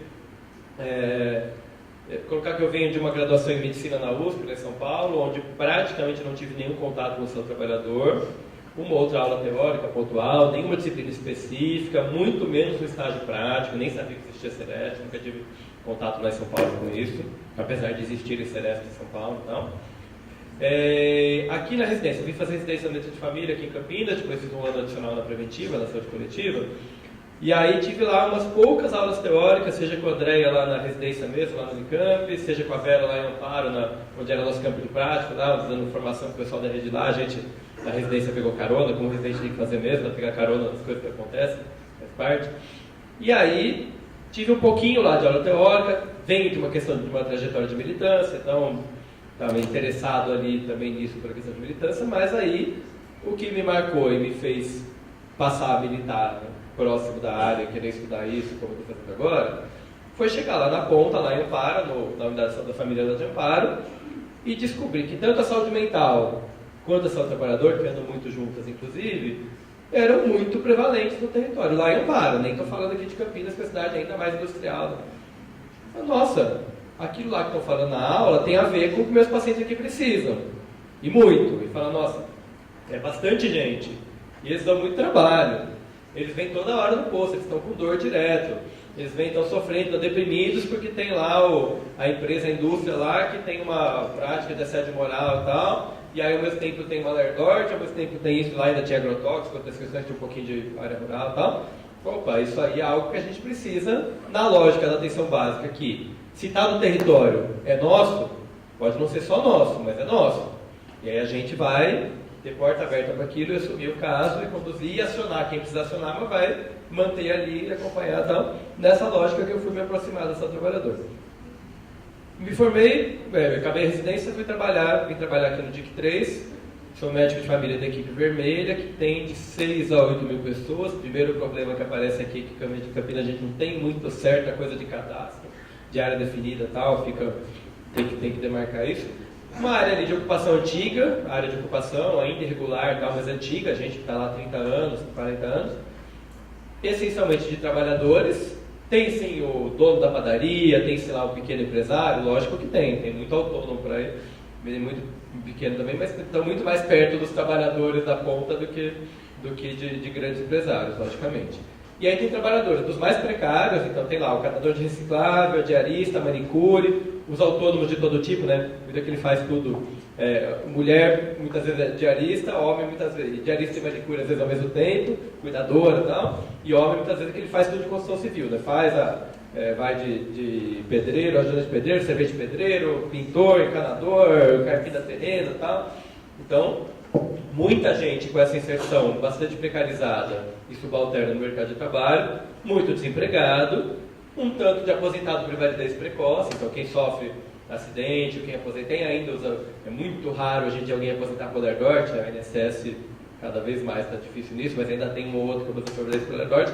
Tem os aposentados há muitos anos, lá no comecinho da Lerdort e tal, que estão lá até hoje, são os pacientes, até os operários qualificados. Então tem também embora eles usem muito pouco o SUS, muitas vezes só vem com o SUS na hora que cortou o dedo na máquina e vai lá para fazer a CAT, né? Porque em geral ele tem convênio e o convênio não faz essa parte. Mas a área que eu atendo é basicamente uma área que tem esse perfil de população. Parte da inveja boa de Betim que eu fiquei é que a gente não tem, do jeito organizado, esse perfil perfil ali da atividade econômica, o perfil ocupacional do bairro. Seria muito interessante fazer, vou anotar a ideia, mas é essa população que a gente tem ali. E aí o que eu procuro fazer, e que é uma luta diária em vários sentidos, mas é ter a porta aberta também para essas demandas. Então, se a demanda do território é essa, assim como é gente com dor de cabeça, com depressão, violência doméstica, uso de substância e tal, também é característica do território ter muita gente que sofre questões relacionadas ao trabalho. Falando questões, porque tem muito mais questões do que agravos ou doenças, que é talvez a ponta do iceberg. Inclusive, a pessoa que chega ao ponto de ter uma lerdorte, no comecinho daquilo, quando ela começou a ter a primeira vez a dor no ombro, provavelmente ela foi na farmácia ou na vizinha e tomou um diclofenaco. E às vezes acontece, que bom, dela vir no centro de saúde nessa hora. Então ter a porta aberta para captar precocemente e falar, olha, a pessoa está no emprego novo, faz 8 meses, de 2 meses para cá eu estou todo dia com dor no ombro. Opa, essa é a hora melhor da pessoa chegar. Em geral, a gente não está de portas tão abertas para isso, ou está de porta aberta para dar um diclofenaco, um atestado de 2 ou 3 dias no máximo, e nem perguntar o trabalho dela, muito menos falar, Dona Maria, vamos pensar como a gente pode fazer para você não voltar a ter dor e tal.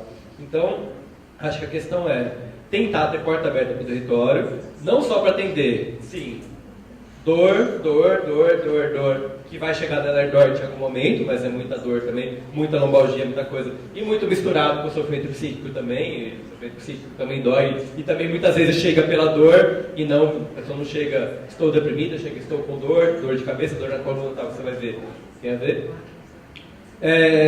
Ou também para dermatite de contato, outras coisas também menos prevalentes, mas também parece que a gente tem que estar de olho lá e perceber isso. Não só porta aberta, como eu estava dizendo, mas também tentar conduzir os casos de acordo com os princípios da atenção primária à saúde. Então, se eu atendo Dionísia me reconheceu. Se eu atendo uma pessoa que tem diabetes hoje e faço diagnóstico de diabetes, eu não vou para ela falar, você tem que tomar esse remédio o resto da vida, pronto, tchau. Não, eu vou falar, a senhora provavelmente vai ter que tomar esse remédio e a senhora vai fazer um exame daqui a 3 meses e voltar aqui comigo para a gente ir manejando, não é verdade? Então, a pessoa que chega lá com uma dor, eu preciso deixar para ela, olha, você veio aqui, não é seu favor esse medicamento, essa eventualmente fisioterapia, esse atestado que eu estou te dando, mas também não é só hoje. Sempre que você tiver dor a ponto de precisar de um remédio, vem aqui. E aí, se você começar a vir sempre, eu vou falar, opa, peraí, aí tem coisa. Também não dá para toda pessoa que chega com dor no ombro falar, não, vai afastar, fazer cápsula e tal, porque às vezes é uma dor no ombro aguda que nem precisa, nem caracterizaria o diagnóstico mesmo na lerdose. Mas você precisa ter essa porta aberta e poder, com os princípios que são os mesmos que a gente usa para diabetes, para asma, para depressão, para um pré-natal, para tuberculose e tal, longitudinalidade, vínculo, estabilização e tal, olhar também para esses casos lá. Não dá para falar disso, do que eu tento fazer, sem falar das dificuldades. Então, Mônica, mas todo mundo, porque não adianta só de jogar na gestão e não... Sim. Mas é muito importante a Mônica estar aqui ouvindo, com certeza, mas a gente pensar junto também nisso, até porque não acho que a Mônica vai resolver sozinha isso lá. Tem que, inclusive, se organizar para cobrar melhor, não só... e para dar ideias também, lógico. Mas, sobrecarga de tamanho da população. Campinas, não vou ter o dado mais atualizado, porque acabou depois de 6 anos de Conselho Municipal de Saúde, uma hora acabou, então agora não estou mais tão afiado nos dados de Campinas, mas a média de população descrita por equipe de saúde da família em Campinas, se é que dá para chamar de equipe de saúde da família em Campinas, que é um pouco peculiar, mas sempre está lá entre 7 e 8 mil pessoas. Quando a PNAB, pelo menos a anterior, a nova, nem tem de cabeça ainda, mas a portaria de atenção básica fala de 2 a 4 mil pessoas por território, por equipe. A gente, na medicina de família, defende 1.000. Tem países que trabalham com menos de 1.000, inclusive. Como é que você tem 8 mil pessoas para ter porta aberta, cuidado integral, longitudinalidade, vínculo e tal. Não cabe, objetivamente não cabe. E aí dá para entender, talvez não justifique, mas dá para entender o quanto muitas equipes e muitos profissionais, e os médicos com certeza são peculiares nisso, mas não são os únicos culpados, inclusive, tem questões de classe, tem essa questão que é do sistema como um todo. Não dá para a gente querer talvez querer sempre dá, mas talvez explique as portas mais fechadas, menos responsabilização, menos tempo para matriciamento ou para relatório, menos disposição para entrar, assumir casos complexos como esses, quando você tem uma população muito maior do que dá para dar conta. Infraestrutura precária. É uma vergonha a gente ainda fazer a nossa rede dessa cidade rica, desenvolvida, inovadora, fazer prontuário de papel, encaminhamento de papel, relatório de papel, CAT com papel carbono em 6 vias. Informatização básica, eu não estou nem falando de sistema de prontuário eletrônico que é complexo mesmo, mas gente, computador e impressora na sala, custa barato. Eu tenho do meu bolso. Precisava todo o consultório, toda a sala dessa rede ter computador e impressora, custa barato e melhora muita coisa, inclusive para o trabalhador e para o paciente que não vai ter que ler letra de médico e para que ele chegar lá na perícia do INSS ou na justiça, ou para o advogado entender, para a gente se conversar melhor, inclusive poder... aliás, internet limitada também é um problema. Não é uma vergonha ter que levar a internet de casa para usar no centro de saúde, em vez de poder falar por WhatsApp com o advogado do paciente via Wi-Fi do que podia ter já no centro de saúde. Mas enfim, sistema de informação inexistente ou insuficiente. A gente não tem o sistema de informações do SUS em Ação ao Trabalhador. A gente quase não tem Ação ao Trabalhador nos sistemas que existem. Então, seja o eSUS agora, ou mesmo o nosso SIGA, seja... talvez no Sinam, um pouquinho mais, mas a gente nem tem acesso ao Sinam para procurar e tal. Não tem integração com o pronto-socorro especialidade, então aquele paciente que você manda para o ortopedista, porque além de fazer toda a questão do trabalho, você vai precisar que ele avalie se é um caso de operar, ou vai para a fisioterapia, que não é só médico o problema, lembrando disso também, né, Poliana? Vai para a fisio lá no serviço que faz fisioterapia, faz 10 sessões de fisioterapia, volta. Doutor, a fisioterapia não falou para mandar para o ortopedista porque não melhorou. O fisioterapeuta podia me dar uma cartinha falando isso, né? Podia discutir o caso, podia pensar junto e tal. Não existe uma integração inexistente, a não ser pontualmente que tem profissionais que fazem e tal, mas o sistema como um todo, e é disso que eu quero falar, não propicia essa integração. Não poder pedir exames. A gente tem que ter atalho para pedir ultrassom para o paciente que precisa de ultrassom, tanto para confirmar o diagnóstico, mas mais ainda para a perícia, para ele ter acesso ao direito dele, que é o afastamento previdenciário. O INSS exige o exame, que nem deveria exigir, né? Nem do protocolo deveria fazer parte, mas na prática exige, todo mundo sabe. Aí eu preciso pedir aquele exame, eu não consigo pedir pelo SUS. Nem um ultrassom, nem uma ressonância, que muitas vezes é pertinente. Não estou defendendo pedir exame sem critério. Tem muito exame ortopédico, muito exame osteomuscular que é feito à toa por aí afora. Mas no SUS Campinas, se eu quiser pedir corretamente, com a indicação correta e tal, eu preciso encaminhar para alguém que peça, ou eu preciso, Miriam, dá uma vaga de ultrassom aí para mim, porque pelo fluxo normal não tem, e aí você querer que o profissional da ponta assuma esse caso e não dá retaguarda, não dá condições, eu falo, não, meu caminho mesmo, vou mandar mesmo, em geral vou mandar para ortopedia, que bom se mandar para o Sereste, vai ser melhor em geral, né? Mas em geral vou mandar para ortopedia, porque a dor vai para o ortopedista e a gente sabe que não vai resolver. Então, mais ou menos isso. Queria dar um exemplo de um caso concreto, já concluindo. Por conta do mestrado, de uma disciplina de ergonomia que fiz lá com o Rodolfo, lá na Saúde Pública em São Paulo, tinha uma tarefa prática de disciplina lá que era uma visita ao ambiente de trabalho. Falou, vocês têm que, em duplas ou trios, vocês têm que escolher um ambiente de trabalho, ir lá visitar e fazer uma análise ergonômica do trabalho. Cumprir os princípios lá e tal. E, bom, onde eu posso fazer essa visita?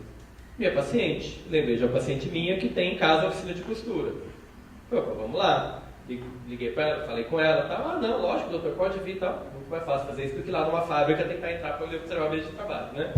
Passamos, eu e meu amigo fisioterapeuta lá do Piauí, que faz mestrado junto comigo lá, passamos uma manhã lá no território onde eu trabalho, visitando e conhecendo e perguntando tudo, e fotografando e medindo, colocando decibéis lá para ver o ruído e tal, do ambiente de trabalho que fica no território onde eu trabalho há quase 10 anos. E aí, para mim, foi muito enriquecedor, foi muito interessante, e a questão que eu trago é, por que mesmo que a gente não faz isso? Não estou falando do SUS, seja equipe de saúde da família, agente de saúde, o coordenador do centro de saúde, a referência local da vigilância, ir lá na grande empresa e tentar fiscalizar o que está acontecendo lá. Obviamente, tem que ter muita retaguarda. Para entrar numa empresa grande tem que ser o SEREST, a equipe da Visa toda, com retaguarda e tal, vai comprar uma briga grande, tem ação judicial para isso e tal.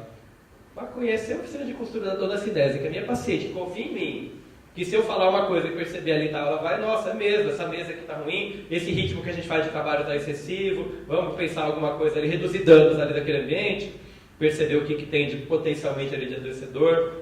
O que a gente, como Estado da Família, não faz? Não poderia fazer? Não deveria fazer? Eu acho que poderia.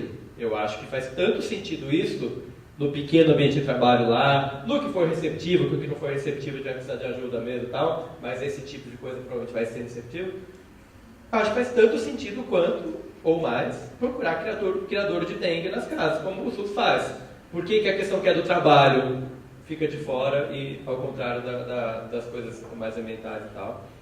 Então, deixar essa experiência concreta aí que fica de exemplo, que para mim, mesmo eu conheço a dona Cinésia há quase 10 anos, atendo ela, sei que ela tem o centro de costura em casa, mas nunca me ocorreu ir lá conhecer, nunca me ocorreu ir lá avaliar, perguntar e tal, e tem ferramentas, tem instrumentos tal, que podem sim, você fala, e a atividade da ergonomia que eu fiz não é na lógica da ergonomia da cadeira, a ergonomia da atividade, de lá perguntar sobre o trabalho, procedimento, um monte de coisa para ser avaliado. E aí, será que a gente deveria incluir isso nas atribuições com a devida retaguarda, capacitação, estrutura, 1.000 pessoas por equipe, não 8.000 e tal? Não deveria ser uma coisa que o SUS faça no dia a dia, junto com o perfil produtivo e tal?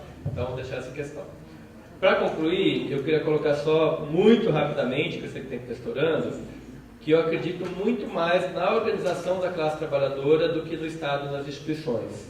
E acho que esse é um dos problemas do nosso SUS, que é a aposta institucional. A conferência foi legal, ter o direito à saúde na Constituição é legal, ter 80-80 é legal, ter gente interessante no Ministério da Saúde é legal, mas é insuficiente e não dá conta se não tiver luta por fora do Estado, e acho que é isso aí que a gente precisa apostar, é isso que a gente precisa fortalecer e colocar aqui em tempos de contra a reforma trabalhista, contra a reforma da Previdência, tomara que não passe, mas é bem capaz que passe, seja qual for o governo que for eleito em 2018. Em tempos de EC 95, era a PEC 241, que virou EC 95, né, que é aquela que congela o gasto público, a gente vai ter nos próximos anos um acirramento das contradições. O SUS vai ficar cada vez... O SUS, ainda mais políticas públicas, vão ficar, como fiscalização do trabalho, por exemplo, vão ficar cada vez mais sufocados e a gente vai precisar cada vez mais delas. A população envelhece, a população adoece, precisa cada vez mais e tem cada vez menos. Isso é muito ruim, não vou falar aqui quanto pior melhor, mas é muito ruim, mas é uma brecha para a gente se reorganizar e retomar lutas, e acho que o trabalho e, portanto, a saúde do trabalhador pode ter um papel central nessa reorganização, nessa retomada de consciência e de enfrentamento absolutamente necessário nesse momento. Acho que é isso. Muito obrigado mais uma vez pelo convite e pela atenção de vocês.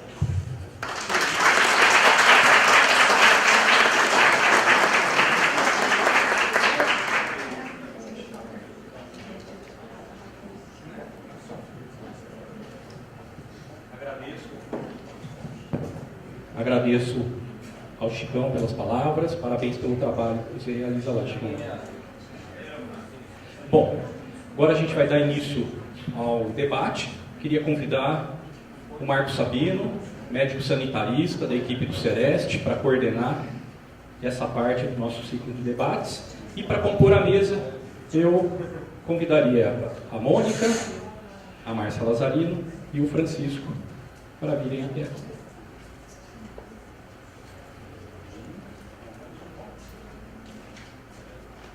De uma construção coletiva dos programas de saúde do trabalhador, não sei se já foi pontuado isso, mas que muitas pessoas aqui participaram da construção e com uma coisa essencial de tudo que falamos de saúde do trabalhador, que é a participação e a inserção do trabalhador em todos os momentos, como ator, sujeito e protagonista.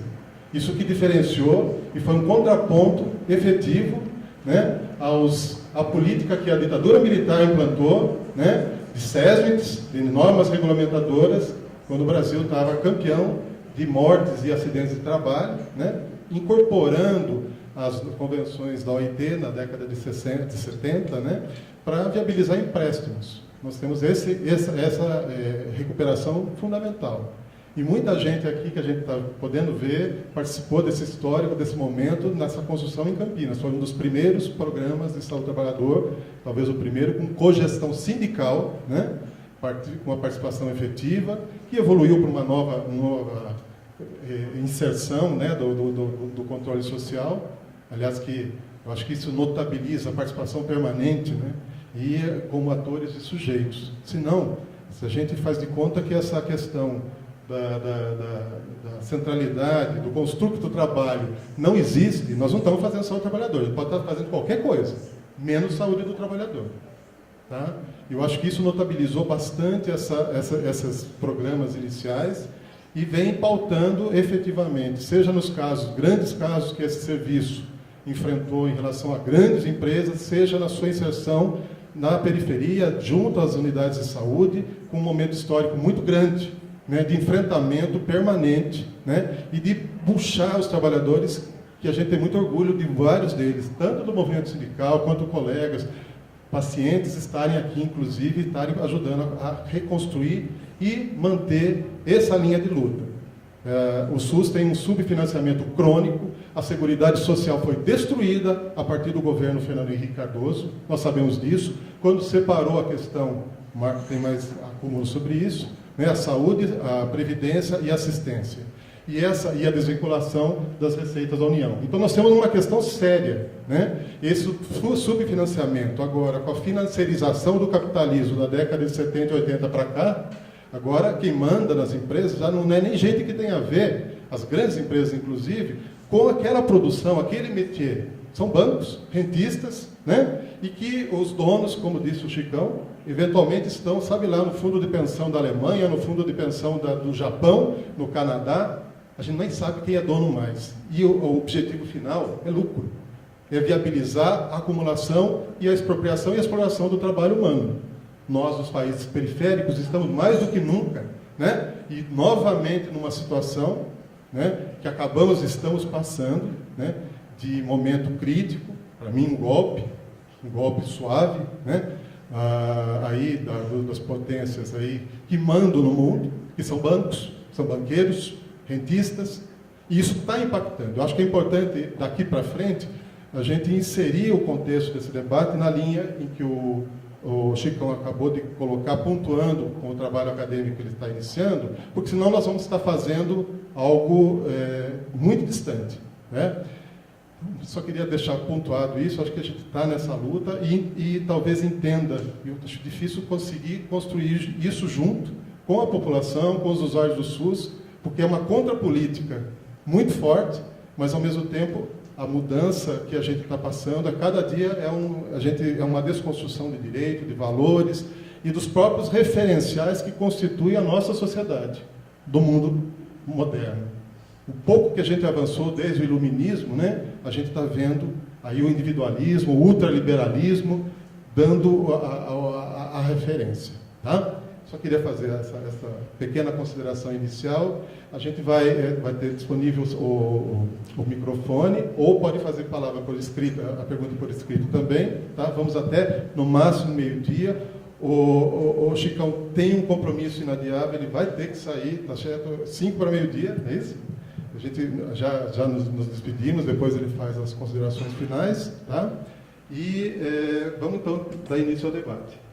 Pérez, né, estou na Devisa, Departamento de Vigilância em Saúde, aí estruturando o que será, a gente espera que seja, uma coordenadoria de saúde do trabalhador na Secretaria Municipal de Saúde. Primeiro eu queria agradecer a presença de todos na mesa. Esse debate está sendo extremamente interessante, eu acho que a gente acertou nas pessoas, para falar nisso. Agradecer, assim, especificamente a Márcia, que veio de Betim. Betim é uma cidade que tem algumas semelhanças com Campinas, em várias áreas, né? Só que Campinas passou por um processo industrial antes de Betim. Hoje nós estamos mais pós-industrial, mas veja que Betim vai ser, daqui a alguns anos, o que Campinas é hoje, não tenha dúvida, né? Então, e a gente já vem fazendo parcerias com o Betim desde a década de 90, que a gente discutia como é que vai ser a passagem da gestão semiplena para plena do SUS, né? A Conceição Rezende, grande amiga, era secretária de saúde em Betim, vinha aqui em Campinas, a gente ia lá e discutia muito a questão da gestão do SUS com Betim.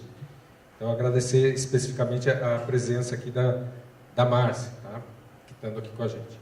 Mas eu queria fazer, primeiro, um comentário em cima do comentário do Sabino, né? Quando a sociedade brasileira luta, né, por direitos sociais no final da ditadura militar, ela luta e garante, né, a proteção da cidadania por meio daquilo que é chamado de seguridade social. Então, é a seguridade social na Constituição Federal que garante, né, a proteção do cidadão, tá? Do cidadão enquanto trabalhador, enquanto professor, enquanto mãe, enquanto pai, né, enquanto estudante. Então, existe um conjunto de atividades, né, um conjunto de políticas sociais estruturadas em 3 pilares, que estão lá descritos na Constituição, que é saúde, trabalho e previdência. Só um minutinho, Oi. são 3 minutos por pergunta. Tá. A gente tem bastante gente. Vou falar muito rápido. Por favor. Então, essa estruturação, né, é fundamental a gente não discutir, né, de forma separada esses 3 pilares. Então, quando a gente for discutir saúde, né, e a saúde do trabalhador ela está metida até os pescoços nesses 3 pilares, né, e não dá para a gente discutir separado. Tá? Porque a gente está caindo no jogo da fragmentação que foi feita na década de 90, que o Sabino colocou aqui. O SUS pensa, é uma crítica ao SUS, a nós do SUS, que dá conta de tudo. Não dá. Não adianta, não vai dar e não vai dar mesmo, e não é para dar. Tá? A proteção do trabalhador, né, e do cidadão brasileiro se dá pela Seguridade Social. O SUS tem as suas atribuições. A gente não pode cair no engodo de discutir saúde sem discutir Seguridade Social. Tá? A gente vai cair no jogo que o Sabino colocou, que já vem sendo colocado na década de 90. Mas eu tenho 3 questões para colocar aqui, né? 2 são para a Márcia, que eu já ia perguntar antes, né, aí depois teve o intervalo do café da manhã. Né? Primeiro, é uma ferida bem pontual que a gente tem com a saúde do trabalhador, e a gente vê isso muito frequentemente aqui em Campinas, né, quando a gente vai discutir com a rede de assistência, quando a gente vai aos distritos de saúde, Campinas é dividido em distritos sanitários, né, é que quando a gente vai enquanto saúde do trabalhador, o trabalhador da saúde pleiteia da gente a saúde do trabalhador da saúde. Então, isso é uma constante. Né? É um tempo todo, né? A gente se depara, vocês pensam no outro e não pensam na gente. Né? Não reconhecendo, aí por parte do trabalhador da saúde, que essa é uma competência do empregador, no caso o Estado brasileiro, o município, né?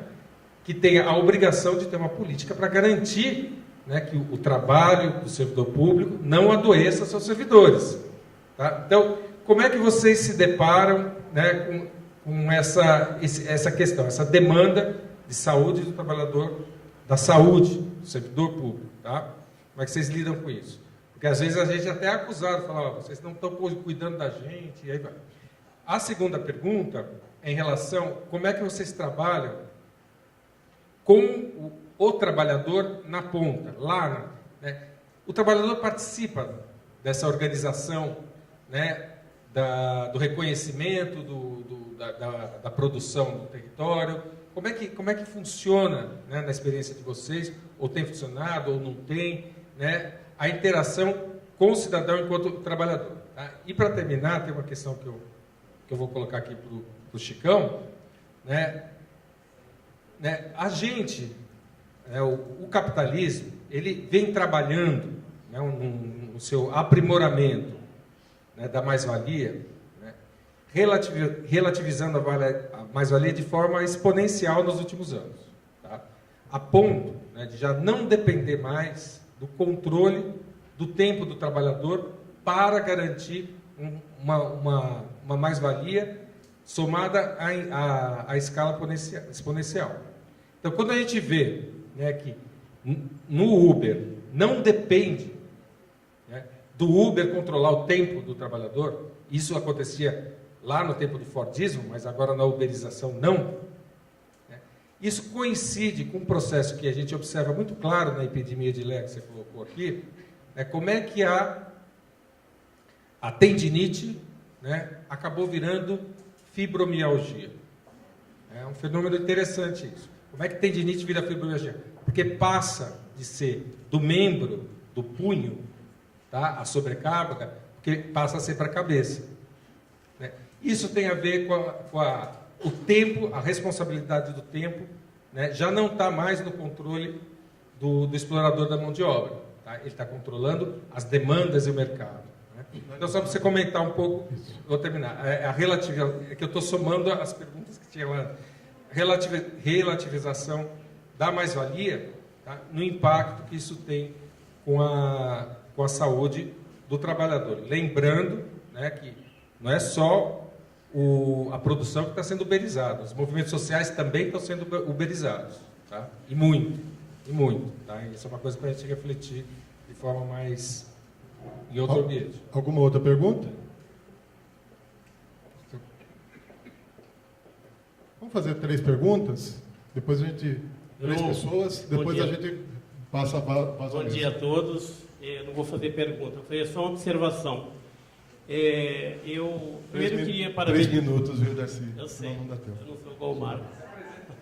Mas apresenta-se. O meu nome é Darcy Pinheiro, eu fui um dos fundadores aqui do Centro de Referência ao Trabalhador, naquela época com 3 sindicatos, metalúrgico, que eu era metalúrgico, construção civil, petroleiros e construção civil. Isso foi... E bancário, 1987. E lá em Hortolândia, hoje a minha área, que eu estou na Secretaria de Saúde, minha área é Educação em Saúde, e estou como presidente do Conselho de Saúde de Hortolândia. Para mim, assim, todas as vezes que eu sou convidado, assim, meu coração faz festa. Eu acho que eu quero fazer essa observação aqui. Eu acho que é um momento, para mim, que fui um dos primeiros militantes, e naquela época estava iniciando, né, Marcos? A história de saúde do trabalhador era no Rio de Janeiro, em Porto Alegre, Volta Redonda. Era bem pontuado. Salto, né? Então, nós estávamos começando. E hoje, depois, realmente fazendo 30 anos, eu estava vendo Belo Horizonte com 22 anos, tem que ser parabenizado por manter acesa a chama, porque não é fácil. Eu me lembro quando eu, Marcos Sabino, Norton Mattarella, acho que passou por aqui ontem, e alguns sindicalistas, nós íamos para a fábrica, nós éramos esperados com 2, 3 viaturas da Polícia Militar. E geralmente chegávamos na fábrica, tinha... Agora, eu fico triste porque eu moro num município pequeno, com 210 mil habitantes, quem manda ainda é o poder político, infelizmente, é o poder econômico, que a gente perde a força de fazer uma intervenção lá no local de trabalho, porque o político tal liga e fala, opa, não mexe lá não. Porque a empresa é eu tenho certeza que nos municípios pequenos também acontecem isso. O político tem uma ingerência direto no trabalho daqueles e daquelas que querem desenvolver ações de saúde do trabalhador. Tá? E cada vez mais ficando pior, porque a gente sabe que... imagina numa correlação de força desfavorável você fazer luta em defesa da questão da saúde do trabalhador. Tá bom? Muito obrigado. Bom seminário para nós, né? Obrigado pelas palavras, Darcy. Mais alguém? Eliane.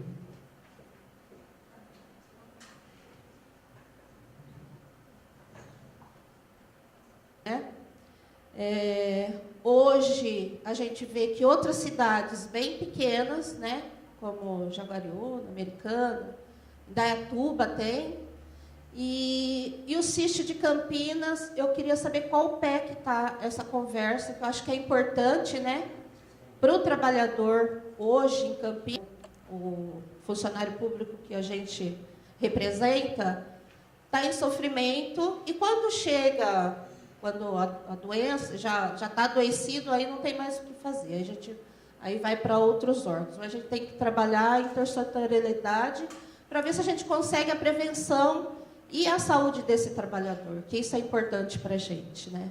Que é o trabalhador da ponta. Tá bom? Obrigada. Ok, obrigado, Joseli.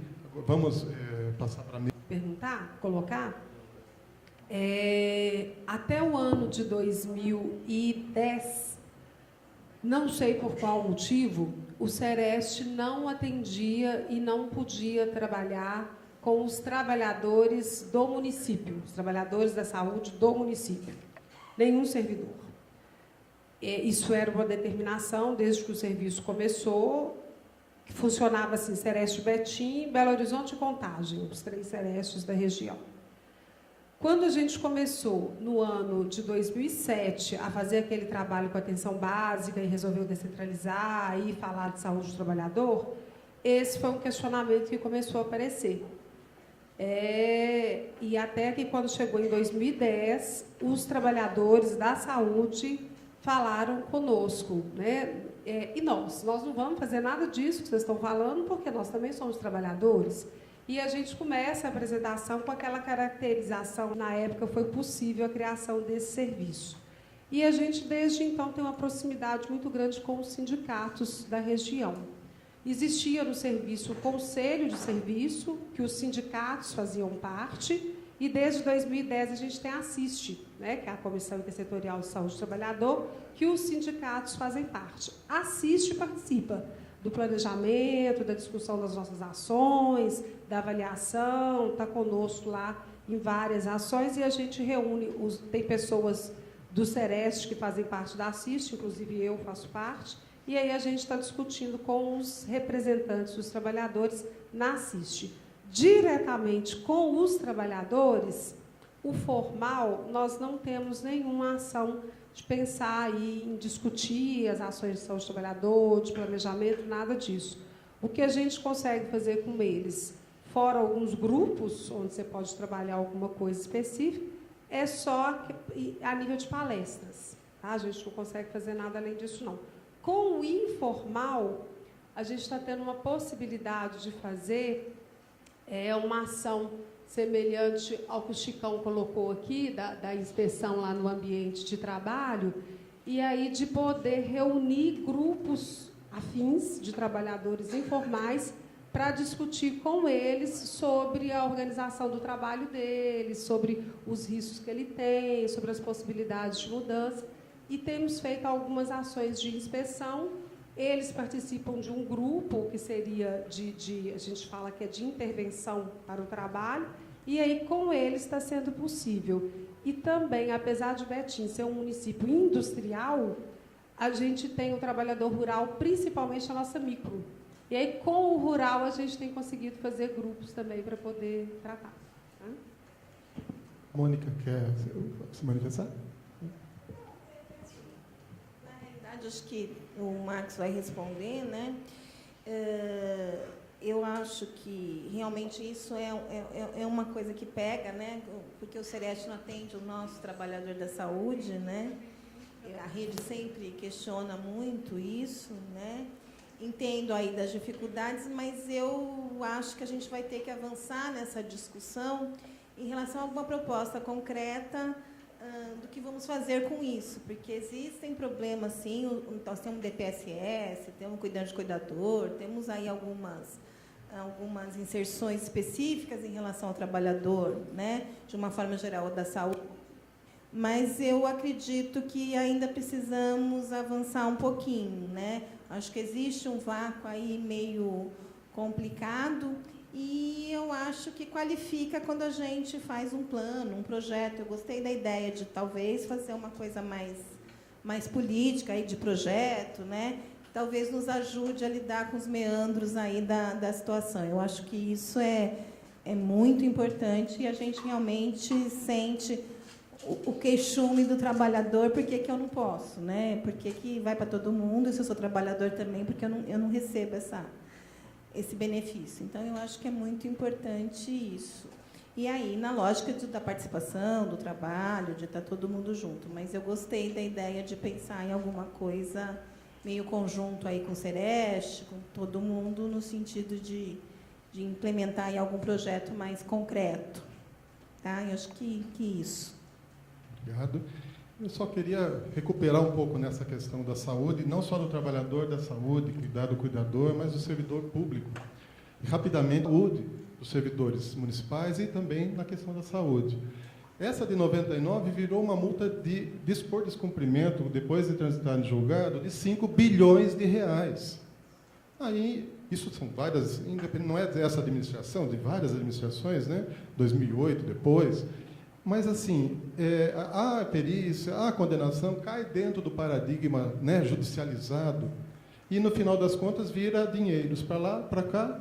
Só que, assim, essas 5 bilhões foi uma renegociação com o Ministério Público, a Justiça Estadual, no caso, em 2015, e ficou 5 milhões para investir na saúde, né, um acordo com o sindicato.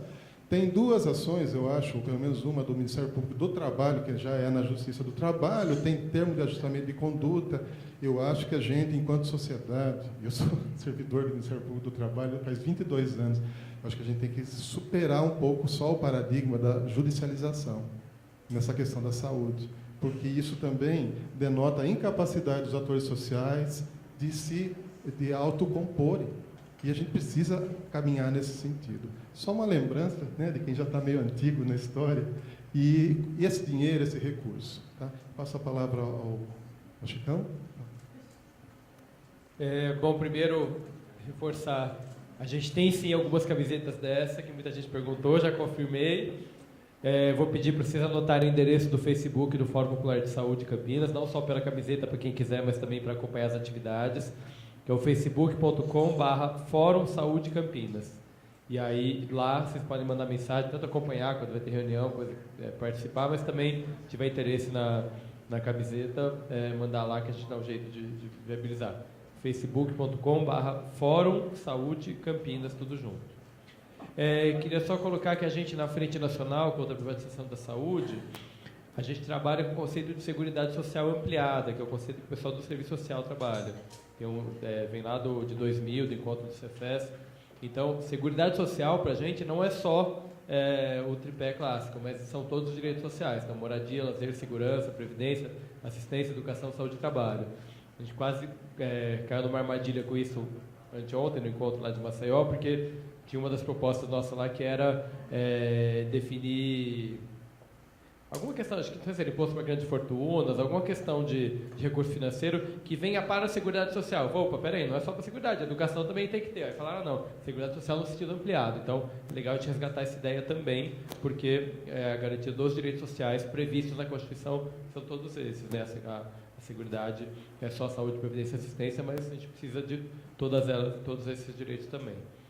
Colocar uma questão que eu citei muito por alto na minha fala, mas acho que é importante para a gente pensar de como chegamos agora e como avançar, que é a questão do quanto o movimento sindical historicamente participou da reforma sanitária, da construção do SUS e se afastou disso. Hoje em dia eu fui do Conselho Nacional de Saúde junto com representantes das centrais tem gente do movimento, tem sindicatos e centrais que participam pontualmente de espaço da saúde, mas o grosso do movimento sindical está lá viabilizando o seu plano de saúde individual da sua categoria. O plano de saúde coletivo via sindicato, mas para os filiados lá que aderirem e tal. O que é um problema, no nosso entendimento, de que isso arrefeceu a luta pelo SUS, os setores mais organizados da classe trabalhadora. Então, enquanto eles estão empregados, pelo menos, né, porque quando perde emprego volta para o SUS, e aí tem paciente que chega lá para mim no dia que fala, então, eu perdi o emprego, a empresa faliu, eu tenho tendinite MAB. Eu já aponto e falo, como é que o doutor sabe? Porque é MAB. Todo mundo sabe que a MAB faliu, um monte de gente demitida sem direito nenhum, com tendinite, e essas pessoas não estavam no SUS antes, estão agora, estão trabalhando com a gente, mas estavam lá no seu convênio, com ações do Sereste, sim, no caso dessas empresas mais absurdas e tal, mas estão lá na lógica indo no seu ortopedista do convênio, na fisioterapia do convênio, fazendo ressonância no convênio, e pouco chegam esses trabalhadores ao Sereste. O Sereste passa até ações coletivas lá e tal, mas a questão do trabalhador mais organizado, a fração mais bem remunerada, com história de luta e tal, ter virado usuário do plano de saúde, não mais usuário do SUS, tem a ver também com essas questões e até mesmo com a invisibilização das LERDORT, né? Que ortopedista de convênio que notifica a LERDORT. Não vou falar nenhum, que tem 2 ou 3 no Brasil, mas tem. Então, tem, mas é muito raro, né? E aí das saídas individuais em detrimento das saídas coletivas. Eu costumo falar que, eu estava olhando lá os dados do Sinan do Brasil, de Lerdort, tem os dados de municípios lá que tem um caso de Lerdort. Gente, um caso de Lerdort é que nem um caso de dengue, né? Como é que tem um só? Não tem um só, a pessoa não tem Lerdort sozinha. No mínimo, tem um ambiente de trabalho de meia dúzia que tem uma situação e tal. Então, num município, num ano, um caso, tem alguma coisa errada. Tem a ver aí, talvez, com a saída individual. Essa pessoa chegou até um serviço, mas onde tem um, tem que procurar onde estão os outros, assim como a gente faz com a dengue e com outras questões. Responder rapidamente, dialogando com a questão que o Marco, a Márcia falaram da saúde do trabalhador da saúde, pensar no outro para não pensar na gente. Acho que também tem a ver com os trabalhadores do serviço público, muitos deles não usarem o SUS.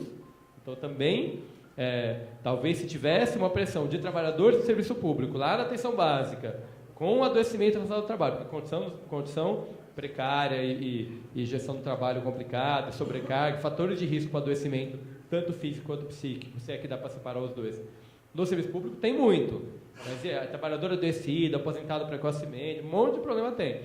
Se esse trabalhador tivesse lá na atenção básica, talvez fosse uma pressão interessante para a gente, vem um agenciamento do Sereste aí que está vindo muito trabalhador, e é um trabalhador da prefeitura, igual nós aqui, talvez fosse um fator aí que está faltando, e obviamente é absurdo não poder atender, né? Que nem aquela história de não pode fazer vigilância de equipamento próprio, pode ir lá no serviço privado, conferir o tamanho do rodapé da sala mas não pode ir lá no serviço público e tem o teto caindo e fazer a inspeção. É absurdo, evidentemente, precisa denunciar e lutar contra isso.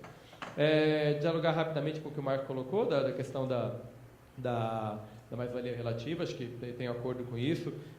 Eu não diria nem que a tendinite virou fibromialgia, eu diria que a tendinite se somou à fibromialgia e à depressão e à ansiedade e a suicídio, que tem muito também. Então, acho que também na minha aula de ontem da Vera Navarro, o Brasil não dá para a gente falar, hoje o Brasil está na era toyotista. Não, a gente tem no Brasil fábrica toyotista, mas tem trabalho escravo também. Deve ter um pouquinho de senhor feudal por aí também, tem aristocracia também. A gente não superou etapas históricas, a gente tem um acúmulo e uma diversidade aí, então a gente tem sim, aqui em Campinas, certamente, fábricas na lógica mais fordista, assim como a gente tem Uber, assim como a gente tem... acho que tem o perfil, assim como a gente tem, ao mesmo tempo, e de forma bastante desigual, na mesma cidade, a gente tem população com perfil europeu de expectativa de vida, com adoecimento, que vive até 80 e tantos anos, que adoece e tal, a gente tem sim mortalidade precoce no Brasil por falta de saneamento, a gente tem também acidente de trabalho de fábrica daquela que não teve nenhum EPI, nenhum botão de emergência, nem nada tal. Então, persistem e se somam essas formas de sofrimento, de adoecimento, de acidente. O Brasil, década de 70, 80, 70 principalmente, era campeão mundial do acidente de trabalho, hoje está no 4º lugar. Melhorou? Talvez, mas ainda é muito pouco, né? Então, também, não é só para a gente lembrar que não é só a modernização, mantém também as formas anteriores. E talvez o que o Darcy fala sobre o sindicato que não conseguia entrar nas fábricas, depois hoje entra mais numa boa, talvez tenha a ver também, acho que talvez não seja tão numa boa assim, mas a fábrica de hoje talvez seja menos feia do que a fábrica de 30 anos atrás, provavelmente sim.